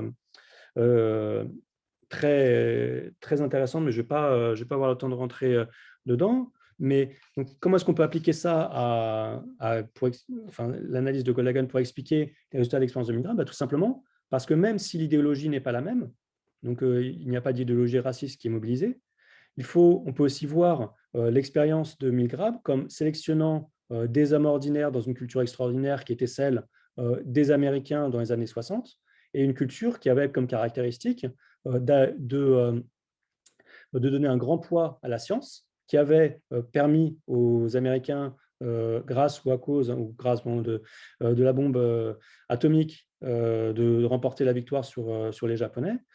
Et du coup aussi une culture qui justifiait un calcul utilitariste, c'est-à-dire le fait de tuer un très grand nombre de personnes utilisant la bombe atomique était justifié par le fait de remporter la victoire. Donc ce sont des traits culturels, et ces traits culturels sont mobilisés par l'expérimentation de Milgram, puisque l'expérimentation de Milgram s'appuie sur l'idée que la torture ou la douleur qui est infligée à l'élève va servir à améliorer les programmes, la manière d'apprendre, et donc potentiellement d'améliorer les programmes scolaires, et donc d'aider des enfants à atteindre le rêve américain. Donc d'un point de vue utilitariste, on peut, en tout cas les personnes pouvaient justifier ce qu'elles étaient en train de faire idéologiquement. Et on peut douter que si on refaisait l'expérience de 1000 grammes comme une expérience de torture, même si l'autorité disait il faut que tu le fasses, c'est nécessaire pour l'expérience, que les gens aient obtempéré. Donc l'idéologie joue un gros rôle. Donc ça, c'est juste pour l'annonce qu'a passé 1000 grammes. Donc, les gens voulaient aider à une étude sur la mémoire et l'apprentissage. Donc maintenant, quelle est la conclusion qu'on peut tirer de tout ça? Si jamais, si on repart à la question, l'expérience de 100 000 grammes nous permet-elle de résoudre le problème des bourgs ordinaires? En fait, il faut répondre plutôt non. Pourquoi? Parce qu'elle ne permet pas d'éliminer l'hypothèse tératologique dans la mesure où l'hypothèse tératologique permet d'expliquer l'expérience de 1000 grammes. Donc, si les hypothèses qu'elle est censée éliminer permettent de l'expliquer, alors l'expérience de 1000 grammes ne permet pas de résoudre le problème des bourgs ordinaires. Non, on peut aussi le dire d'une autre manière, c'est que même si on applique l'expérience de 1000 grammes aux événements historiques, elle ne suffit pas à les expliquer. Alors, pour qu'il y ait une leçon un peu positive de tout ça, je vais juste dire que finalement, la leçon à tirer de cette analyse, c'est que la psychologie sociale ne peut pas se substituer à l'étude de l'histoire et qu'il faut que les psychologues sociaux mobilisent l'histoire pour essayer de comprendre ce qu'ils produisent en laboratoire. Et après, la question, c'est de savoir si la psychologie sociale peut aussi servir dans le sens inverse à l'histoire. Je vous remercie. Merci infiniment, Raphaël. C'était vraiment très intéressant. J'ai vu qu'il y avait toute une discussion sur le chat qui va sans doute ensuite être une discussion ici avec nous live. Donc, je donne la possibilité aux gens de poser la question directement. Donc, s'il vous plaît, si vous avez des remarques à faire, n'hésitez pas à lever la main pour que je puisse effectivement voir les personnes qui se manifestent. Étant donné que j'ai pour l'instant la parole, je vais en profiter quelques instants si ça ne dérange pas tout le monde. C'est marrant, Raphaël, puisque tu utilises cette expérience. En fait, tu utilises les 3 expériences que moi, je considère comme hautement problématiques, même pas expérience, mais éléments de la psychologie sociale, si on veut. Effectivement, quand j'enseigne ça, et c'est vraiment un sujet que j'enseigne depuis plusieurs années, j'essaye de voir quelle est la plausibilité de quoi que ce soit, qu'est-ce qu'on peut tirer de ces expériences, et notamment la question fondamentale de ces séminaires, la raison d'être de ces séminaires, c'est finalement c'est la chose qui sous-tend ton exposé. C'est-à-dire la question de savoir comment on peut apprendre des choses essentielles sur la question philosophique profonde à partir des expériences donc, de la psychologie sociale, si on veut garder cette appellation pour parler de la discipline qui nous intéresse. Et effectivement, en faisant la recherche, je me suis rendu compte que tout est faux. Et dans quelle mesure la discipline, je vais dire ça en détail d'ici quelques instants, mais ma question fondamentale qui m'intéresse depuis toujours en philosophie des sciences, c'est celle de savoir comment on peut faire, comment en philosophie, peut-on s'inspirer des résultats scientifiques, étant donné que la philosophie vise un certain universalisme, ou en tout cas atemporalité, peut-être pas l'universalisme, mais une certaine atemporalité de nos découvertes, alors que les découvertes des sciences empiriques, elles sont nécessairement suspendues dans le temps et réfutables, en attente de réfutation. Donc, moi c'est la question générale en philosophie des sciences et du coup, la question fondamentale dans cette psychologie politique que j'essaye de faire. Donc, par exemple, tu as cité Adorno et tu as cité Bauman. Bauman est le premier à se moquer d'Adorno en disant que cette explication du nazisme chez Adorno, c'est que le nazisme existe parce qu'il existe des nazis. Selon Bauman, Adorno a tout à fait renversé l'ordre de l'explication et ça n'a juste aucune pertinence, étant donné qu'il a tout sorti. Elle a tout fait sortir du contexte socio-économique de l'époque. Et pareil, cette histoire de 1000 grammes, de toute évidence, ça a été réfuté notamment dans un ouvrage tout à fait fascinant de Gina Perry, déjà il y a plusieurs années, et il y a plein de travaux depuis quelques années qui montrent que ça ne va pas, que la lecture, que non seulement les résultats ne sont pas tout à fait fiables, mais la lecture des résultats peut être contesté malgré les répétitions de cette expérience et de façon très, très célèbre. Donc là, il y a un texte très intéressant aussi sur la manière dont Milgram est inclus dans le manuel des psychologies. Évidemment, les manuels des psychologies n'ont pas de recul historiographique et du coup prennent l'expérience des Milgram comme si cette expérience était historiquement non engagée, n'est-ce pas? Sans parler même de la prise des positions dans le champ de la psychologie sociale qui était celle des Milgram. Et donc, de façon super célèbre, il y avait cette réputation par un Français que j'ai invité ici, par Thibault Le Texier, un chercheur extrêmement intéressant, qui en 2018 a publié un ouvrage qui réfutait définitivement la solidité des Zimbardo. Zimbardo, c'est l'anti-Thibault Le Texier, et je pense que beaucoup de gens sont actuellement d'accord avec lui. Zimbardo est donc tout petit peu, doit être revu, voire juste oublié en tant que source d'inspiration. Donc moi, je suis toutes les choses que tu as pris de la psychologie sociale, même si effectivement tu as dit à la fin, et c'est très intéressant que finalement ça ne fait pas le travail qu'on veut que ça fasse, ça c'est évident et je retiens ça de ton exposé. Que fais-tu de cette difficulté fondamentale que, quel que soit l'apport de ces expériences pour notre compréhension de l'histoire, ces expériences ont plein de problèmes et finalement ne sont pas du tout fiables aujourd'hui. Merci beaucoup. En fait, la question que tu poses, c'est le sujet de ma thèse, parce que ma thèse, elle portait sur le pessimisme, l'argument de la méta-induction pessimiste qu'on retrouve à un niveau très général. C'est-à-dire que l'argument sur lequel les théories, enfin, dans le passé, ça arrivait très souvent qu'on nous dise, voilà, on a trouvé la réponse à la question de savoir de quoi la matière est constituée. Et puis, 50 années après, on nous disait, mais non, pas du tout, surtout pas les croire. et donc, il y a le même phénomène avec les expérimentations. Et c'est devenu c'est un travail très intéressant qui porte à la fois sur les expérimentations en sciences humaines. Donc, c'est vrai qu'il y a le travail de Le Texier.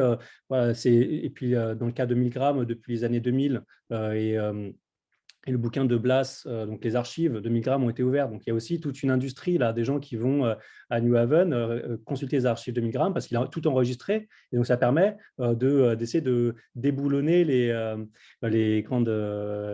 statuts du commandeur. Et ça donne un travail intéressant. Après, moi, je ne suis pas convaincu que Gina Perry ait réussi à montrer que l'expérience n'était pas robuste. Par contre, je trouve qu'elle insiste très bien sur la dimension éthiquement très problématique de l'expérience de Milgram. Et ça, bon, je pense que c'est incontestable. C'est vrai qu'il fallait, il fallait être quand même... je pense aussi que l'expérience de Milgram, au début, le titre que je voulais donner à ma présentation, c'était l'expérience qui ne servait à rien, parce que c'est un peu ça que mais je pense malgré tout qu'elle est intéressante, mais je n'arrive pas encore à savoir pourquoi. Mais je ne voulais pas donner ce titre-là à l'expérimentation. Là, je me suis dit que, parce que je me suis dit que les gens, pourquoi faire une conférence sur l'expérience qui ne sert à rien, mais parce que je pense que malgré tout, elle est intéressante au sens où elle permet de poser des questions. Moi, je pense qu'elle est robuste. Et donc, du coup, la question, c'est qu'est-ce qui se passe dans ce laboratoire? C'est-à-dire que je pense qu'elle est robuste dans la situation. Il a créé une situation où il a réussi à obtenir un résultat déterminé. Je pense que c'était ça son objectif, c'était de pousser. Il savait que s'il arrivait à obtenir 65% d'obéissance des gens, il deviendrait célèbre du jour au lendemain. Donc, c'est une performance. Et donc, il n'est pas sorti nulle part avec son expérience, il a fait plein des essais avant, et il a agencé tout un ensemble d'éléments qui visent à enfermer une personne dans une situation. Et c'est très intéressant de voir comment il s'y est pris. Et ça nous apprend, je pense, beaucoup de choses. Si on pense que l'expérience est robuste, et je ne pense pas qu'il ait falsifié ses expériences.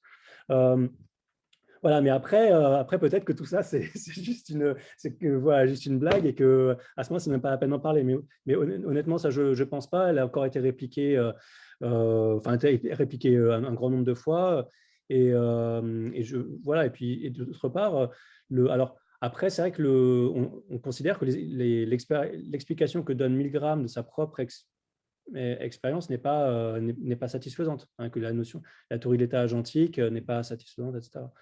Donc, et ça, c'est encore, les gens disent encore qu'il n'y a pas d'explication satisfaisante de ce qui s'est passé dans l'expérimentation. Mais, Et peut-être, ouais. merci pour ça et je vais donner la parole aux autres. Mais de toute évidence, il y a un intérêt pour d'en parler. Je pense que étant donné l'importance culturelle que cette expérience a prise, parce que tout étudiant en première année va venir me dire, oui, madame, mais vous ne savez pas comment les gens sont finalement méchants. Tu vois, ça a provoqué une espèce de cynisme massif chez les gens. Moi, chez les jeunes gens, en tout cas. Il faut vraiment. Moi, j'ai l'impression que mes premières années, je dois les récupérer à la petite cuillère pour leur montrer non. Il y a donc 35% des gens qui ont désobéi. Il y a plein d'autres choses. C'était des gens déjà super vulnérables. On ne peut pas avoir des jugements hâtifs sur la population entière à partir de cette expérience, etc., etc. Je pense que le rôle culturel de ces deux expériences, Milgram et Zimbardo, est suffisamment important pour travailler dessus et pour continuer, à mon avis, à faire un travail surtout critique sur cela. Je vois qu'il y a quelqu'un qui m'a dit Olivier Codou, qui m'a dit que mettre Zimbardo et Milgram dans la même catégorie est pour le moins étonnant. Je ne sais pas ce que vous entendez par la même catégorie, mais bon, j'en reste là. Il ne s'agit pas de la même catégorie, il s'agit de voir que ces deux expériences font partie du même courant psychologique, en fait, théoriquement, sur la psychologie sociale, sur l'influence de l'environnement qui s'oppose qui réfute la psychologie personnaliste, n'est-ce pas? Il y a ça qui est en jeu, mais bon, peu importe. J'arrête de parler et je donne la parole à Sarah Baudet, s'il vous plaît. Bonsoir, vous m'entendez bien? Oui. Parfait. Alors déjà, merci beaucoup, Monsieur Kinsler et Madame Tsiinska pour cette conférence qui était très, très intéressante. Alors, j'ai pas vraiment, alors c'est pas vraiment des questions, mais je voulais vraiment ajouter ma petite pierre à l'édifice en quelque sorte. Euh, Moi, je pense, alors, parce que c'est vrai que il y a quelque chose, alors, il y a eu tellement d'informations que j'ai pas pu tout retenir, hein, je suis vraiment désolée, ce qui prouve que c'est une conférence qui a été très bien travaillée. Mais je pense que on peut aussi expliquer, par exemple, le comportement des soldats allemands ou tout ça dans le bataillon 101. C'est quelque chose que j'avais entendu dans un documentaire, c'est que savoir dire non ne s'improvise pas. Et que par conséquent, la plupart des personnes qui ont le courage de dire non, je ne veux pas faire ça, sont des personnes qui souvent ont été confrontées à une expérience où on ne leur a pas, parce que je sais pas, quand on est petit, souvent on nous apprend qu'on ne peut pas défier l'autorité sans impunité, quoi. Il y a forcément des répercussions derrière, on est puni par différentes façons.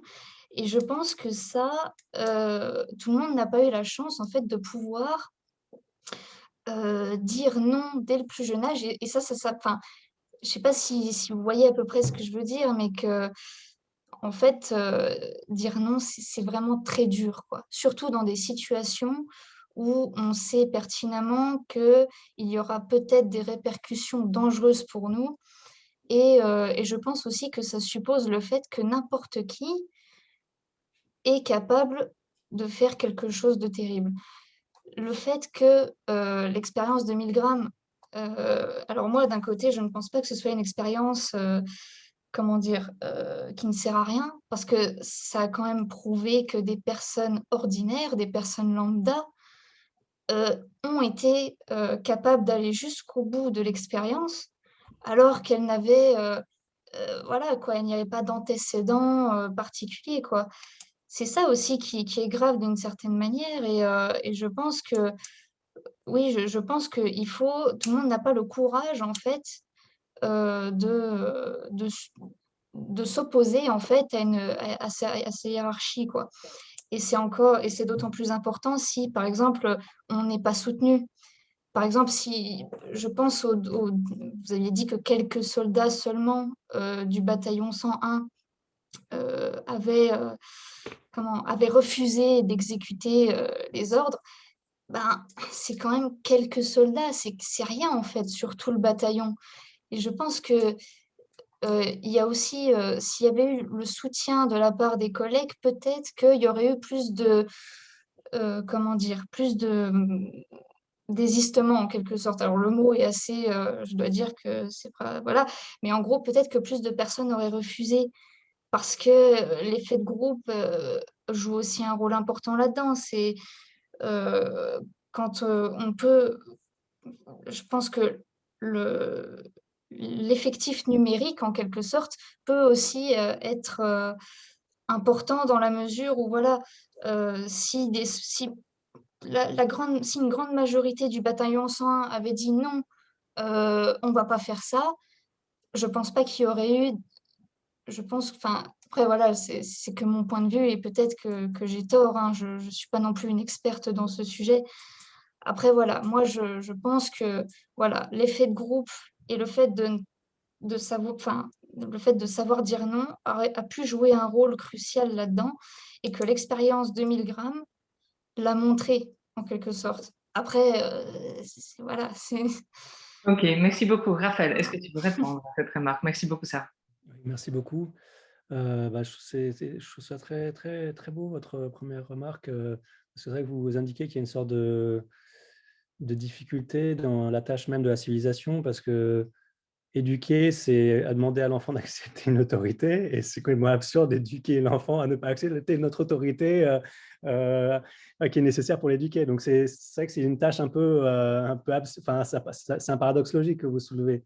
Et voilà, et par rapport à vos deuxième remarque sur le rapport au collectif, c'est l'expérience 17 de Milgram qui porte là-dessus, justement celle dont j'ai montré l'image. En fait, c'est pas une image, je l'ai utilisée pas exactement de la manière dont Milgram en avait l'intention. C'est-à-dire que Milgram, dans cette expérience, demande aux pairs, hein, qui sont des comédiens, de s'opposer à l'expérimentateur et de dire non. Et effectivement, il constate qu'il y a un taux des affections beaucoup plus grand, beaucoup plus important. Donc oui, je suis entièrement d'accord avec vous. Merci beaucoup. Et très bien, nous avons donc une question de François Berland. Allez-y. Oui, Oui, merci. Est-ce que vous bonjour. m'entendez? Vous m'entendez? Vous faites l'hypothèse qu'il y aurait une. Ah, je crois qu'il y a un problème.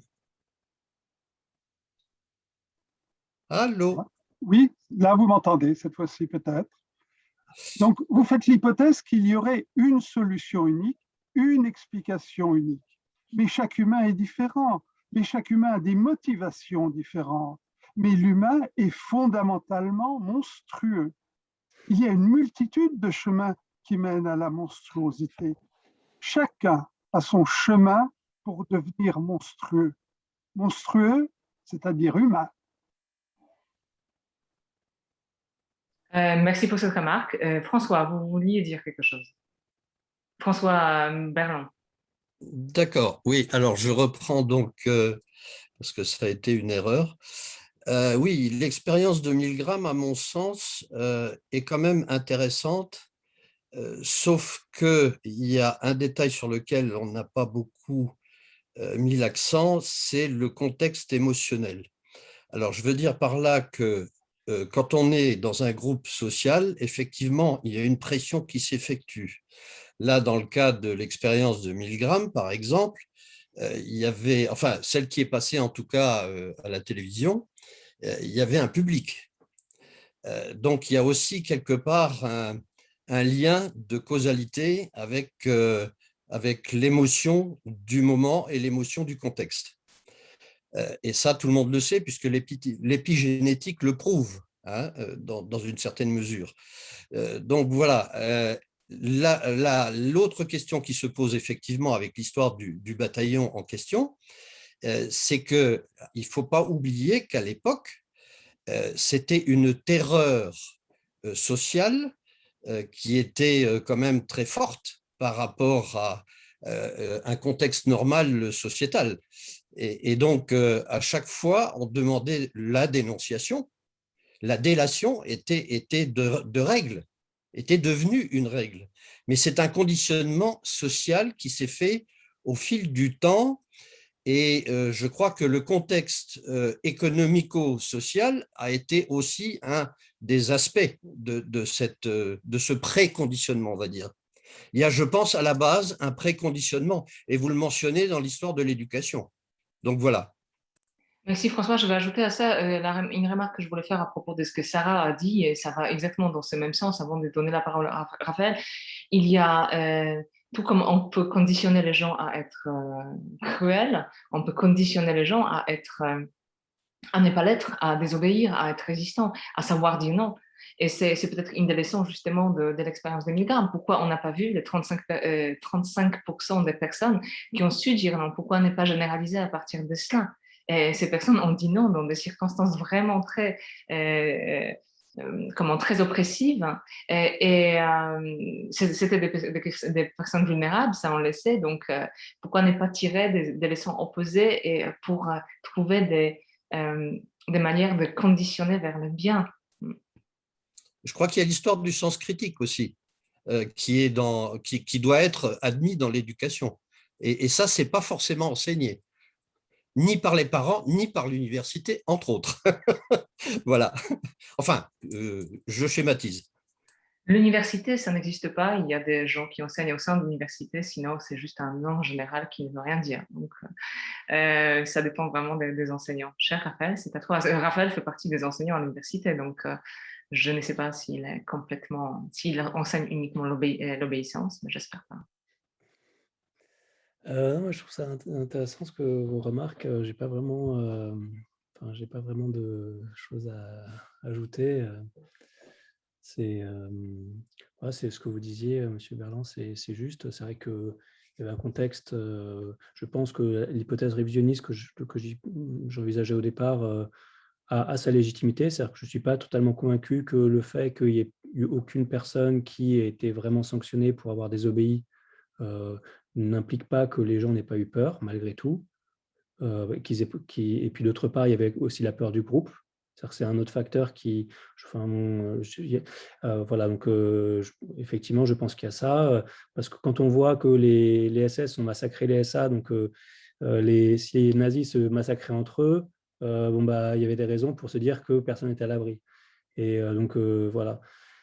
Mais après, sur l'éducation à la désobéissance, peut-être que c'est un usage de l'expérience de Milgram, de l'expérimentation de Milgram. C'est vrai que je ne la mettrais pas dans le même sac que Zimbardo, que je trouve, c'est pour ça que je me concentre sur Joseph Hoff, et que Zimbardo, je trouve qu'il y a quelque chose qui ne va pas dans ce… en tout cas, je me méfie beaucoup, c'est vrai qu'il y a le livre de Texier. Bon, voilà. Mais, et donc, l'expérience de Milgram, elle nous apprend, je pense, c'est intéressant de méditer dessus parce qu'elle nous montre comment Milgram a réussi à manipuler ces gens.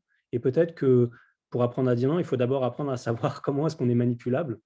Et notamment, il y a une technique, en fait, il y a des gens qui ont commenté l'expérience de Milgram qui montraient que une technique employée à Milgram qui a été identifiée par des psychologues sociaux peu après, c'est la technique du pied dans la porte. C'est l'idée de créer des engagements progressifs.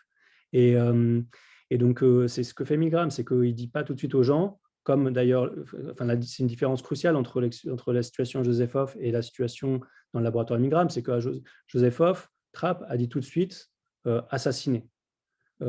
Milgram n'a pas dit assassiner. Il a dit vous allez infliger 15 volts. 15 volts, ce n'est pas beaucoup. Après, 30 volts, après, etc. Donc, une fois que la personne était engagée, c'est très difficile pour elle de se dégager de la situation. Et il y a deux psychologues qui ont analysé même le raisonnement qui pouvait avoir lieu chez les sujets de Milgram, Sabini et Silver, qui disent qu'en fait, c'est pour sortir de la situation de Milgram, pour dire non, il fallait admettre qu'on avait été déjà trop loin. Il fallait admettre que dans le passé, on avait déjà passé la limite. Donc finalement, pour dire non, il faut accepter une culpabilité. Il faut accepter de dire, voilà, j'ai été jusqu'à 150 volts. Et le fait de ne pas accepter pour rester pur, en fait, pour essayer de maintenir sa pureté morale, il faut continuer. Et les gens, en fait, pourquoi est-ce qu'ils vont jusqu'à 450 volts? Il y a certaines personnes qui disent il faut en finir, j'en peux plus, c'est atroce ce que je suis en train de faire, donc jusqu'à 450 volts, et comme ça, je vais sortir de la situation. Donc, c'est pas des gens monstrueux, c'est des gens qui ont des raisonnements qui sont piégés par leur propre raisonnement.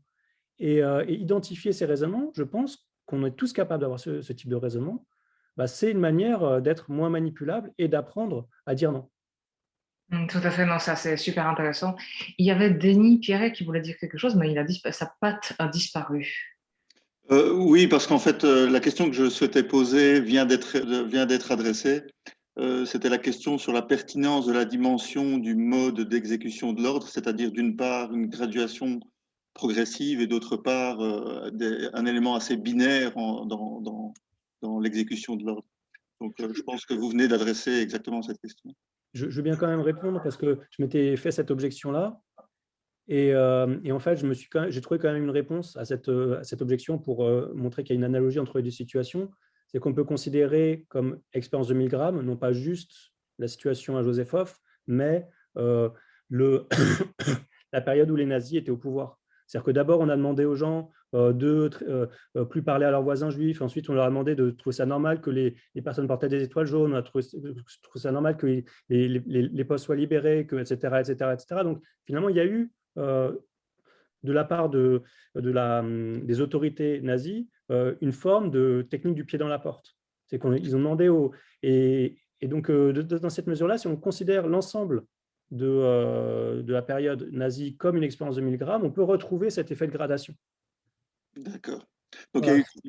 Contextuellement, il y a eu également une forme de conditionnement graduel dans la situation de Joseph. Alors moi, je n'irais pas à Joseph. Après, à Joseph, on pourrait aussi le dire, parce que finalement, ce qui s'est passé, il faut lire le texte de Browning, mais c'est que d'abord, ce que les soldats ont dû faire, c'est qu'ils sont arrivés au petit matin à Joseph, parce qu'ils voulaient cueillir les gens dans leur lit pour éviter que les gens soient dispersés. Donc, ils ont d'abord dû faire sortir les personnes qui dormaient et les amener sur la place. Donc, et en faisant ça, ils faisaient déjà un geste qui est ultra violent. De forcer les gens à sortir de chez eux au petit matin. Ils ont déjà apparemment assassiné des personnes qui ne pouvaient pas se déplacer. Donc, c'était peut-être les plus sadiques qui ont fait ça. Et une fois qu'ils les ont rassemblés sur la place, ils les ont emmenés dans la forêt. Voilà, donc c'était aussi une série de gestes. Ça n'a pas tout de suite été l'assassinat. Et donc là aussi, il y a eu peut-être un effet d'engagement graduel. C'est qu'à partir du moment où ils ont traité brutalement une mère et son enfant en les forçant à aller sur la place avec les cris, etc., peut-être qu'ils avaient déjà commis quelque chose d'atroce, ils étaient déjà rendus complices et que voilà, ils étaient pris dans une dynamique dont il était difficile de sortir sans assumer le fait qu'ils avaient mal agi déjà auparavant et qu'ils étaient déjà dans une action monstrueuse. Super. Okay. Merci beaucoup pour votre réponse et la très grande clarté de votre présentation. Merci à vous. Merci pour la question et pour la réponse, évidemment. Cher Alix, c'est à vous. Merci. Est-ce que, comme on a parlé beaucoup de contexte, est-ce que vous pourriez replacer Milgram et peut-être aussi Zimbardo dans le champ de la psychologie sociale, s'il vous plaît? Alors là, vous me demandez une grande question parce que l'histoire de la psychologie sociale, c'est assez compliqué. Mais si je devais dire vraiment, essayer de fixer les choses de manière très, très simple. Donc, si vous prenez l'histoire de la psychologie, donc vous avez la psychologie expérimentale qui est fondée au milieu du 19e siècle, qui est introspectionniste. 1913, vous avez Watson qui dit, les introspectionnistes en fait étant en désaccord les uns avec les autres sur la question de savoir si on pensait par image mentale ou pas. Donc, la méthode introspectionniste s'est un peu effondrée d'elle-même parce qu'avec la même méthode, les gens arrivaient à des résultats différents, les Allemands et les Américains. 1913, vous avez Watson qui défend la psychologie behavioriste et donc fondée sur le conditionnement opérant, dont se moque, à mon avis, comme j'ai essayé de le présenter, l'expérience de Milgram, c'est une sorte de pastiche d'une expérience, d'une expérimentation behavioriste. Et ensuite, donc, vous avez Lewin qui émigre d'Europe, qui est réfugié et qui vient de l'école de la psychologie de la forme et qui est considéré comme le fondateur de la psychologie sociale. Après, il y a d'autres écoles aussi. C'est-à-dire que vous avez aussi l'expérience de Triplett à la fin du 19e siècle sur la facilitation par le groupe de tâches qui est considérée comme une origine de l'expérimentation de la psychologie sociale. Donc, moi, je lirais ça comme ça aux États-Unis, en tout cas. Donc, vous avez le behaviorisme qui est en train de s'effondrer dans les années 60. Et l'arrivée de ce psychologue de la forme, Lewin, qui était quelqu'un de très, très brillant, qui voulait appliquer la topologie aux situations sociales, et qui, c'est une idée qu'a repris Bourdieu, en fait. L'idée des champs de Bourdieu, c'est Lewin qui est derrière. Et donc, voilà, et ensuite, donc, le maître de...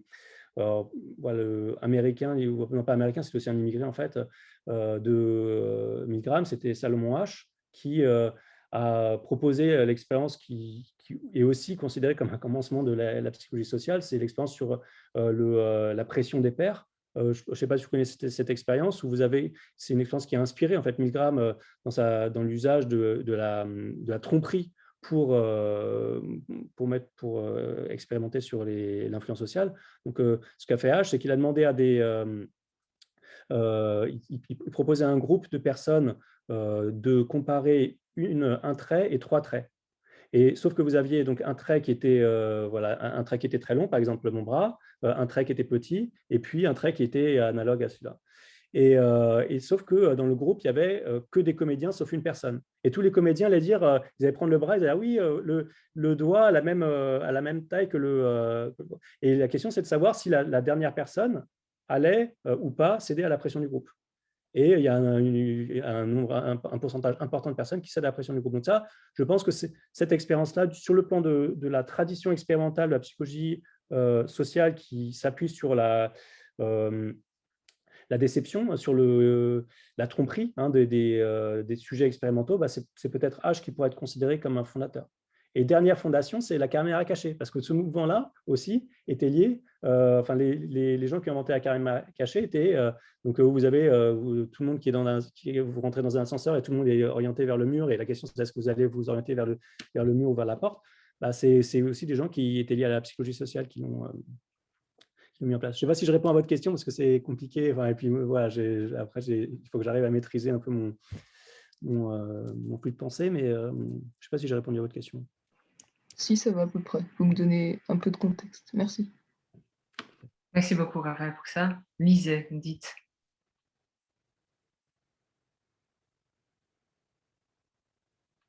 Lisez. Puisque Lisée reste silencieuse ou silencieux, Samy, c'est à vous. Et bonjour, merci pour toutes ces informations-là. Moi, j'ai une remarque. Tout à l'heure, quand vous disiez qu'on se concentre sur les 62%, alors que finalement, il y en avait plus de 30% qui avaient désobéi. Moi, je me dis, en fait, c'est pas qu'ils ont désobéi, c'est 38% qui n'ont pas donné de décharge mortelle.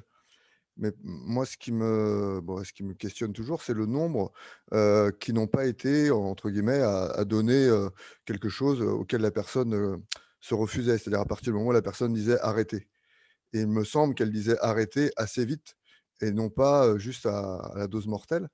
Et voilà, c'est plus sur cet aspect-là. Moi, j'ai le sentiment, en vous écoutant, que du coup, il faudrait relativiser un petit peu cette capacité de soumission, entre guillemets, à une autorité. Et je voulais savoir voilà, si c'était bien ça que j'avais compris ou alors si c'est moi qui avais été un peu distrait. Merci. Merci beaucoup. Donc, je trouve que ce que vous êtes en train de dire insiste plutôt sur l'effet de l'obéissance à l'autorité, parce que c'est vrai qu'on se concentre sur le résultat le plus spectaculaire, mais vous avez entièrement raison de souligner que le seuil, c'est un seuil important qui est passé d'infliger à quelqu'un des douleurs. Donc, il y a infliger à quelqu'un des douleurs en sachant qu'on lui fait mal, mais ça, pourquoi pas, si la personne est consentante. Mais lui infliger des douleurs quand elle n'est pas consentante, c'est torturer la personne.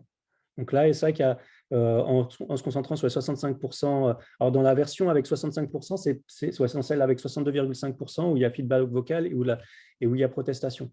Et là, c'est vrai que c'est un autre seuil. Donc, c'est vrai qu'il y aurait plus que 65% de personnes qui n'ont pas su dire non, où il faudrait, en fait, où il aurait fallu dire non d'un point de vue moral. Le consentement, c'est un critère qui fonde notre civilisation. Donc, je suis d'accord avec vous que c'est un critère important. Il faut prendre en compte ce seuil. Octave, c'est à vous. Bonjour. Déjà, merci pour votre conférence et ce que vous avez dit. Je trouvais ça super intéressant. Du coup, moi, je suis étudiant en économie et je bosse pas mal sur les biais comportementaux, etc. Et je pense qu'il y a peut-être dans les situations données, notamment sur les nazis, il y a beaucoup de biais peut-être qui entrent en compte, comme tout ce qui a été cité précédemment, notamment comment dire ça? Je sais plus le nom exactement de ce biais, mais le fait que la majorité des gens font quelque chose, on suit l'idée, et cetera. Et hem et effectivement, les gens qui ont été jugés comme normaux, dans les bourreaux ordinaires, est-ce qu'ils ont pas été enfin, ils étaient jugés comme normaux dans le contexte actuel dans le contexte précédent de l'Allemagne, qui était un contexte quand même où, une majorité de la population avait été embrigadée. On sait qu'on avait modifié leur façon de penser, et cetera. Donc est-ce que c'est vraiment pertinent de devoir considérer ces personnes-là comme normales? Et je vais rajouter un tout petit truc, sur l'expérience de 1000 grammes. Est-ce que, il n'y a pas un problème dans la réalisation qui fait que, les gens n'arrivaient pas à envisager que dans une expérience qu'on leur propose comme ça, ils puissent vraiment tuer quelqu'un? Donc est-ce que juste, ils se disaient pas que c'était pas possible de tuer la personne et donc, qu'infliger une dose mortelle était forcément fictif? Donc est-ce que c'était pas de la curiosité de voir ce qui arriverait? Est-ce qu'on les arrêterait, avant la dose mortelle ou est-ce que c'était totalement joué? Voilà. Je sais pas si tu étais très clair, mais Alors merci beaucoup sur votre dernière question.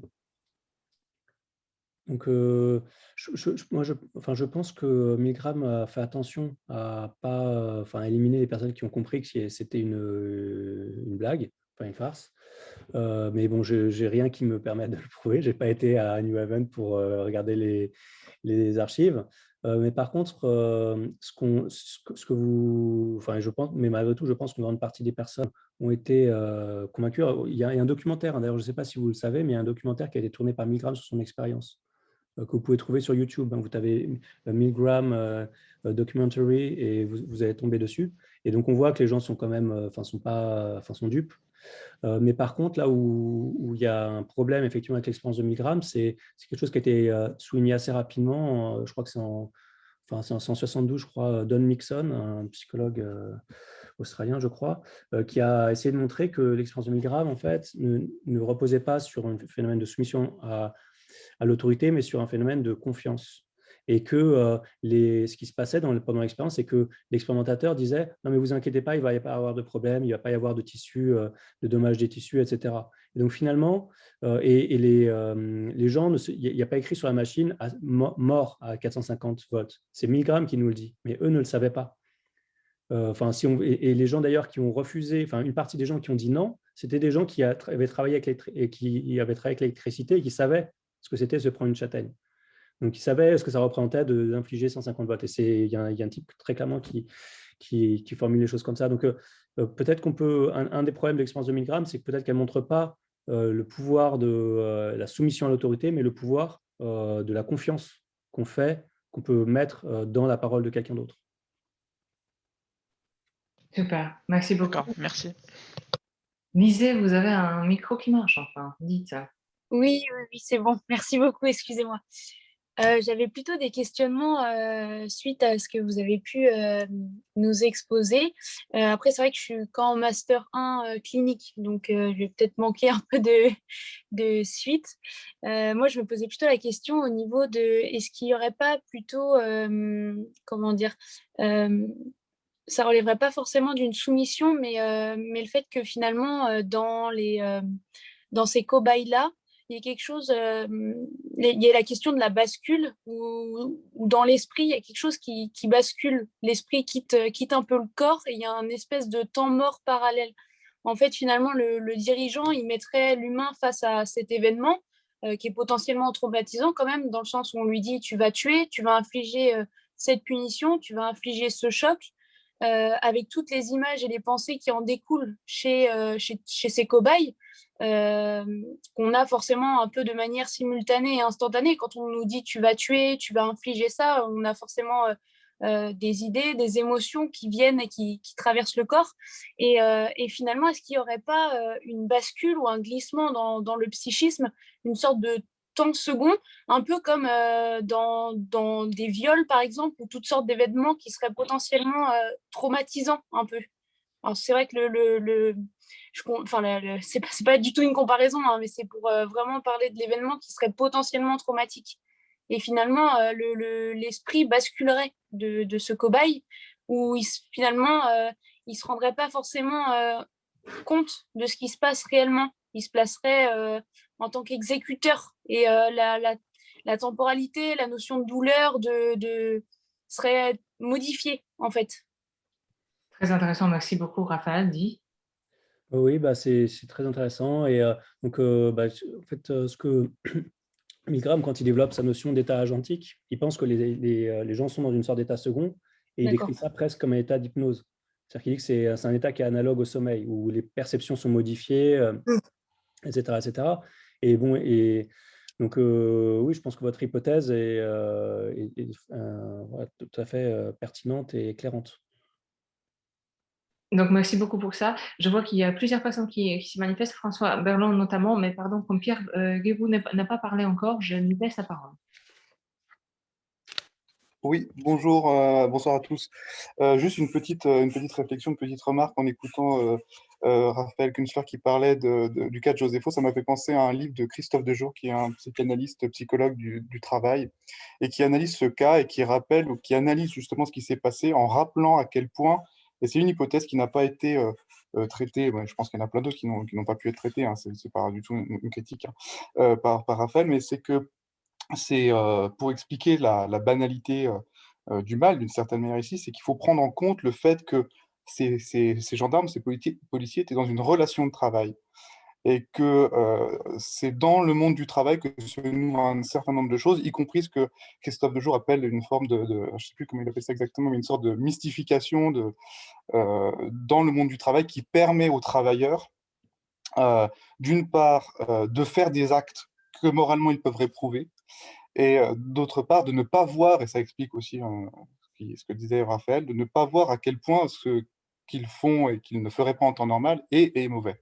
Donc tout ça, en synthèse, c'est pour dire que la question du monde du travail qui est mise en avant par Dejour, il me semble qu'elle joue pas mal dans le cas de Josepho. Voilà, donc la référence, c'est Christophe Dejour, et il en parle dans Souffrance en France. Et ce qui est intéressant, c'est que finalement, la logique, alors, la logique dont il parle se retrouve aujourd'hui dans le monde du travail ordinaire, dans des cas de licenciement de personnes déjà en situation précaire, etc. Comment les DRH, par exemple, peuvent faire ce genre de choses, sachant qu'ils savent très bien qu'en licenciant telle personne, ils la mettent dans une situation encore plus catastrophique qu'elle n'est. Voilà, merci. Merci beaucoup pour la référence. Je ne connaissais pas cette personne. Donc la piste que vous suggérez, je pense, je n'ai pas eu le temps de vraiment développer ça, mais c'était par rapport à la question de savoir si l'hypothèse bureaucratique permettait de rendre compte de l'expérience de Milgram. Et dans ce cadre-là, il y a une notion qui a été développée par Max Weber, la notion d'honneur du fonctionnaire, qui consiste à apprendre à dissocier, c'est dans Savoir une politique, où il dissocie l'honneur du politique et l'honneur du fonctionnaire. L'honneur du fonctionnaire, c'est de savoir travailler pour différents politiques et donc d'être neutre. Et on peut estimer on peut se demander si on ne peut pas appliquer cette distinction-là au cas de Milgram, où finalement, il y a celui qui joue le rôle du politique, c'est l'expérimentateur, qui est celui qui donne la direction, et puis la fonction sociale ou les valeurs ou les normes que se donne l'élève, c'est d'appliquer, de travailler pour de faire ce que lui dit la personne, et donc il essaie de bien agir en fait. Il a une sorte de morale qui est un honneur de la personne qui est subordonnée. Et c'est quelque chose qu'analyse Milgram quand il décrit l'état agentique comme un état où la personne se décharge de sa responsabilité. Alors, on peut le représenter négativement, mais on peut aussi le représenter positivement. C'est-à-dire que c'est vrai qu'il y a des postes. Alors là, vous parliez de DRH, c'est pas exactement la même chose que ce dont je suis en train de parler, mais il y a des postes où il faut savoir ne pas juger les ordres qu'on nous demande d'appliquer. Et malheureusement, il y a des situations où ça peut être utilisé pour faire aux gens le pire. Cette même référence, donc Christophe Dejour, qui est effectivement formidable, il faut le dire, vient aussi d'Éric Courtillet, donc, qui finalement avait une question tout à fait similaire à celle de Pierre. Donc merci à vous deux d'avoir évoqué ces noms. François, je ne vous oublie pas, François Berland. Kathleen, rapidement s'il vous plaît, et ensuite François Berland. Alors, oui, merci beaucoup. En fait, ma question, elle rejoint un peu ce qui vient d'être dit. Je ne sais plus qui c'est qui met en avant cette théorie, mais ni si elle porte le bon nom d'ailleurs, mais l'impact de la responsabilité partagée, c'est-à-dire que c'est pas vraiment une décharge de responsabilité, mais c'est-à-dire que comme il y a d'autres personnes qui sont présentes et qui n'agissent pas, c'est pas vraiment la faute de celui qui agit ou qui n'agit pas. Enfin, je sais que c'est une théorie qui avait été évoquée, mais du coup, est-ce qu'on ne peut pas aussi, est-ce que ça ne peut pas rejoindre ce que vient de dire, je ne sais pas comment s'appelle la personne qui parlait, désolée, voilà un peu le détournement en fait de la responsabilité. En fait, elle est tellement partagée que c'est plus vraiment la faute de personne. Raphaël, tu en penses quoi? Merci beaucoup, Patrick. Oui, merci beaucoup. Oui, je suis d'accord sur le. Et bon, c'est quelque chose qui m'a. Enfin, c'est un agacement que j'ai. Mais peut-être que j'ai tort d'être agacé, peut-être que c'est vrai, mais j'ai appelé ça la stratégie de Nuremberg, parce que finalement, au procès de Nuremberg, les dignitaires nazis ont dit oui, mais on n'a fait qu'appliquer les ordres. Et puis, vous avez Himmler, Göring et Hitler qui se sont suicidés. Donc finalement, tout le monde disait dans la pyramide, j'ai fait qu'obéir aux ordres, et puis les personnes qui étaient tout en haut, elles ne sont plus là, on ne peut plus les juger. Donc finalement, un des crimes les plus monstrueux commis dans l'histoire de l'humanité n'a pas de responsable parce que à personne qui peut être condamné, parce que les personnes qui sont condamnées se sont soustraites à la justice humaine en se suicidant. Et alors peut-être que c'est vrai en fait, hein, peut-être qu'ils ont raison, mais c'est vrai que ça paraît insupportable. Mais c'est une question qui reste vraiment débattue justement par les personnes qui travaillent sur 1000 grammes. C'est est-ce que ça a une valeur explicative, je n'ai fait qu'obéir aux ordres ou pas, ou est-ce que c'est qu'une excuse a posteriori, un truc que se seraient donné les anciens nazis pour échapper aux sanctions? Est-ce que c'est qu'une excuse ou est-ce que c'est réel? Et Milgram aussi se pose explicitement la question et il défend le fait que qu'il faut prendre au sérieux cette affirmation que ce n'est pas qu'une excuse. Ouais, c'est ce que Hannah Arendt pensait aussi, semble-t-il, mais je pense que c'est vraiment du n'importe quoi. Cher François, c'est à vous. Oui, je pense que Hannah Arendt s'est fait berner par Eichmann. Je pense que vraiment, c'est... Ouais, mais bon. Effectivement, vous avez raison de le mentionner parce qu'elle a écrit un bouquin là-dessus, justement, à l'issue, il me semble, du procès à Eichmann. J'ai pu vraiment le truc en On l'a tête. mentionné au début, oui, tout à fait. Il me semble. Hein. Alors, ce qu'il faut savoir sur Hannah Arendt, mais je pense que vous le saviez déjà, qu'en fait, ça a été à la fois la compagne et l'élève de Martin Heidegger. Et Martin Heidegger a été aussi le fondateur de la phénoménologie. Et la question que je voulais poser, en dehors de tout ça, enfin en dehors, non, qui accompagne tout ça, c'est en fait la perception que l'on a des événements. Et dans la phénoménologie, on pose la question de savoir si la perception est au fondement de la connaissance. Et il y a justement un article très récemment paru dans Kern qui en parle. François, je pense qu'on est vraiment à un niveau de généralité un tout petit peu trop grand dans la mesure où la phénoménologie, celle à laquelle vous faites allusion, elle est plutôt husserlienne. Ensuite, ce qu'on fait à Heidegger, c'est une chose tout à fait différente et ce serait super délicat de faire tous ces liens en 3 minutes. Je pense pas. D'accord. Non, mais ok. Non, mais c'était juste une mention que je voulais mettre parce qu'il me semble que la perception, c'est quelque chose de fondamental à la fois dans notre environnement et dans notre comportement. Parce que c'est inconstruit, de toute façon. Donc, voilà. Merci beaucoup pour cette remarque. Cher Raphaël, est-ce que tu voudrais ajouter quelque chose pour terminer? Parce que l'heure est arrivée depuis longtemps, donc c'est à toi de clôturer. Je voulais vous remercier pour toutes ces questions très, très enrichissantes, ces remarques, et puis votre attention aussi. Voilà. Merci beaucoup. Merci infiniment pour ton intervention. Vraiment, c'était génial. J'espère que nous n'avons pas été trop violents. On a essayé d'être